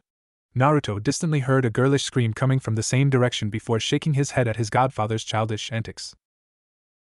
Naruto spent the rest of the month learning about the toads. Since the lessons was between him and the toads he summoned, Jiraiya left him alone. The blonde didn't mind since there was nothing his godfather could teach him at this point in time, though he haggled a day a week for a spar to hone his taijutsu. Unlike other summoning animals, the toads were considered one of the strongest due to their diverse capabilities. Unlike some that specialize in 1 or 2 skills, the toads were a big family with different capabilities. For example, Gamabunta was a ninjutsu and kenjutsu specialist, as well as being the powerhouse in Suiton jutsus. Some have unique abilities, like Mice Gama, shop toad, that served as an inn, Moguri toad, diving toad, for his infiltration techniques, and the great toad sage with his prophetic abilities, if you can get him to remember what he was talking about. He also met Ma and Pa Toad when he summoned them from Mt. Myobokuzen. Naruto had fun learning the toad's capabilities and trying to find ways to work it with his own arsenal of techniques. So far, the only thing he achieved during the month were collaboration techniques, mainly fire and oil, or wind and fire, both combination resulting in widespread area destruction that Naruto found intriguing. He also learned of senjutsu from Pa Toad and the required training to use nature chakra that served as the foundation of the sage arts. Pa revealed that Jiraiya, despite the years being the Toad summoner, wasn't able to complete the training, but he was still considered a sage. Naruto was looking forward to sage training since this was a new experience for him. After all, if he was considered the chakra sage after all, so it is only right to learn and harness nature chakra. 3 days before the exam, Naruto was currently on his way to visit Lee. Gaara practically destroyed Lee's shinobi career by crushing the boy's bones and muscles, not to mention the damage he sustained for opening the gates. He made a mental note to ask Jiraiya and the Sandaime if it was possible to bring Tsunade back to the village, considering how the woman hated Konoha for taking away his lover and brother. He met Tsunade once during a mission and practically beat her at poker. She definitely earned her title as the legendary sucker. He would get her himself if he has to, because he didn't want Lee to quit his shinobi career. Besides, Lee was the only genin in Konoha that could give him a challenge in taijutsu, being Guy's protege and a training nut that rivaled his own. His eyebrow rose upon entering Lee's room when he saw Gaara beside the sleeping Lee's bed, his san already creeping up on the boy with an obvious intention of killing him. If I didn't know any better, I would say that you bat for the same team, Gaara-san. Naruto finally spoke. He felt the shift in chakra when the sand on Lee changed direction to wrap around him instead, ready to crush him. However, Naruto released a quick burst of his chakra that pushed the sand away from him, and nullifying the energy that controlled construct. The sand fell to the floor harmlessly. I wouldn't do that if I were you, Gaara-san. This is a hospital, so fighting is not allowed. Why do you interfere? Asked Gaara coldly, his sand hovering around him, preparing for another attack. Interfere with what? Naruto said calmly as he placed a basket of fruits on the bedside table and removing the sand from the sheets. Killing a downed opponent? Yes. He has to die to prove my existence. Naruto was silent as he stared at the boy. Sabaku no Gaara, the youngest of the Yondaime Kazekage's children, the Ichibi no Shikaku sealed inside you when you were a baby, giving you the ability to use wind and sand effectively. You instinctively combine sand and wind for your absolute defense, as well as giving you many sand-based attacks. Narrated Naruto. He interrogated his godfather for any information he had of Gaara, since it was quite possible that he would end up fighting him in the finals. You have assassins after you from your own village since you could remember, and you changed from a frightened boy into a killing machine of mass destruction when someone close to you tried to kill you on orders from the Yondaime Kazekage, your father. Should I continue? Gaara couldn't believe what he was hearing. This insect knew him, and he was still calm about it. Why wasn't he afraid? You know too much. I must dispose of you, said Gaara, but before he could react, he felt something cover him from head to toe, effectively immobilizing him. He couldn't believe that his sand didn't react to this. He saw numerous blue strings coming out of Naruto's fingers. With your current mindset, there is no way you can defeat me, Gaara. How could you? I was able to bypass your famed defense, and if I channel enough futon or right-done chakra into my threads, you'll end up sliced meat or a charred corpse. Besides, said Naruto as he did a few one-hand seal, causing something to appear on his head in a haze of red chakra. The chakra combined to form Kurama, his 9 tails dancing behind him as he glared menacingly at Shikaku's containers. The fox looked quite menacing. Despite in chibi form you may have the 1 tail inside you, my brother, but I have the 9 tails as a partner and comrade. You're out of your league. Gaara stared in fear at the 9-tailed fox on the blonde's head. He winced when his head was filled with his mother's fearful ramblings. Mother is afraid of you, Gaara said suddenly, eyeing the fox. Humph. The voice you're hearing is not your mother, kid. You're Shikaku's container, so it is only reasonable that he's trying to influence you, Kurama said with disdain. Despite being his brother, he never did like Shikaku's self-destructing tendencies. Being sealed in that kettle for a decade must have rattled his brain or something. That shouldn't be possible. Wait a minute, don't tell me you were given a faulty seal? Naruto asked, incredulous. He was a seal master, and seals used to create jinchurikis should be powerful enough to stop mental intrusions from their beasts. What in the world was happening here? Gaara gave him a questioning look. I don't know what you're talking about, said Gaara in confusion before feeling the binds around him dissipate. What? Show me your seal, Gaara-san, Naruto demanded, his anger rising at the thought of someone in Suna deliberately giving Gaara an incorrect, or worse yet, a faulty seal. Why? Gaara asked, fidgeting when he felt the anger Naruto was exuding. Seeing Gaara getting uncomfortable, Naruto took a deep breath to calm down. A jinchuriki is a biju's container, and should have a seal that can stop mental intrusions from your beast unless you initiate it.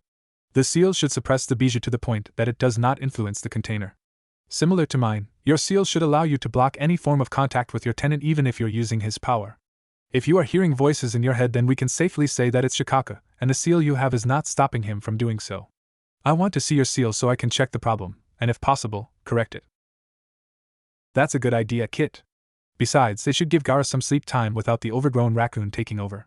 His eye bags are so dark that he looks like a raccoon, said Kurama, eyeing Shikaku's container speculatively. That's a possible side effect of having Shikaku whispering to him every day, mused Naruto before turning to the redhead. So Gaara-san, would you mind if we go somewhere so I can check on your seal? Why should I trust you? The Sand Jinchuriki asked wearily. He wasn't one to trust easily even if he was faced with a friendly face. A powerful friendly face. Aside from the fact that I could have killed you already when I had you bound in my threads? You shouldn't, but it is a good idea if you trust me on this, Naruto replied rhetorically with an amused expression on his face. We are practically brothers. We are both Jinchuriki, so I don't see why we shouldn't help each other. Gaara stared at Naruto for a few minutes before nodding. I will show you the seal. Good, let's head to a training ground since I don't want any interruptions while I try to figure out what's wrong with it, said Naruto before making his way to the window. Follow me, he told Gaara before jumping out with the redhead trailing behind him. Naruto cursed to the high heaven after taking a brief glance at Gaara's seal when the redhead showed him. What's wrong, Kit? Asked Kurama in confusion. Despite being the most powerful biju in the elemental nations, he couldn't make a hide or hair of Fuinjutsu no matter how much he tried. He did try with Naruto teaching him, but it was a wasted effort since the idea wouldn't stick. Whoever did the sealing was either suicidal, just plain stupid, or did it on purpose, answered Naruto before cursing again, oblivious to the confused look on Gaara's face. Explain, said Gaara, wanting to know what's going on despite enjoying the curses coming out of his brother. He made a mental note to try some of them since they were quite colorful. Naruto took a calming breath before answering. The seal you have is called the 3-pillar suppression seal. It is a basic seal for temporarily suppressing a biju's chakra within a host. In most cases, there should be other seals added to it to make it more effective. The 3-pillar suppression seal effectively seals a biju's power but not its consciousness. In other words, you can safely use all of Shikaku's chakra without any side effects, but Shikaku can easily connect to your mind and influence you, hence the lack of sleep. That is the reason why you are hearing his voice. To summarize, your seal is a power block, but it lacked its opposite, a mental block, explained Naruto. Tell me, what was the last time you had any sleep? Gaara blinked before answering. Sleep? I never sleep, he answered, causing Naruto to stare at him in horror. So you haven't had any decent sleep ever since? The blonde asked immediately, wincing at the idea of spending 12 years without a restful night's sleep. As far as I can remember, sleep is something I haven't done, Gaara said with a shrug as if it wasn't anything new. Damn it. We are fixing that seal right now, Naruto declared. Take off your shirt, Gaara. Why? Asked the redhead, but he was already taking off his shirt, revealing the small seal matrix on his shoulder. So I can fix your seal right now. I'm going to upgrade your seal with a mental blocker so you can lock Shikaku out of your mind if you want to. Meaning, you won't be hearing any voices unless you want to converse with him, or shut him up entirely so you can get some sleep, explained Naruto before seeing sand on Gaara's skin. While you're at it, you might as well take off the sand armor protecting you. The seal I'm planning to add must be directly applied on your old seal. Gaara nodded as he disengaged his sand armor. It peeled from his skin before dissolving into sand grains and flying back into his gourd. He ignored his mother-nose Shikaku screaming at him to kill the blonde container. Even Gaara had the common sense to ignore that. He wasn't stupid enough to engage someone who could easily kill him, or to upset Kyubi, who was currently staring at him intently like a guard dog. It was a humbling experience to face two individuals more powerful than him. I'm ready. Good. Let the sealing begin, said Naruto as he channeled chakra to his finger, drawing a series of seal matrix with a blank area in the middle. He used his chakra to place the script over Gaara's old one. He made a few more corrections until he got everything correctly. All that was needed was to activate the seal to link it to Gaara's. This is going to sting a bit. Uzumaki Fuin Jutsu, Matsugami Yokusei no Fuin. Gaara bit back a scream when he felt the glowing seal matrix embed itself onto his skin. He could practically feel his body burn as foreign chakra surged through his coils before making its way to his head. He felt something click as the pain left him, falling to his knees and panting from the strain his body just went through. He gasped, finally realizing that he couldn't feel or hear the presence in his head that has existed since his childhood. I can't hear him anymore. I don't feel him anymore, Gaara said with some amazement. The sealing works then. I'm proud to inform you that you are no longer under the influence of a bloodthirsty Shikaku, Naruto said proudly before a thought occurred to him. Try using your sand techniques please to make sure everything is working correctly. Gaara nodded with a smile on his face as sand flew out of his gourd to cover him like a second skin. He grinned as he created a couple of sand shuriken before throwing them at Naruto, who dodged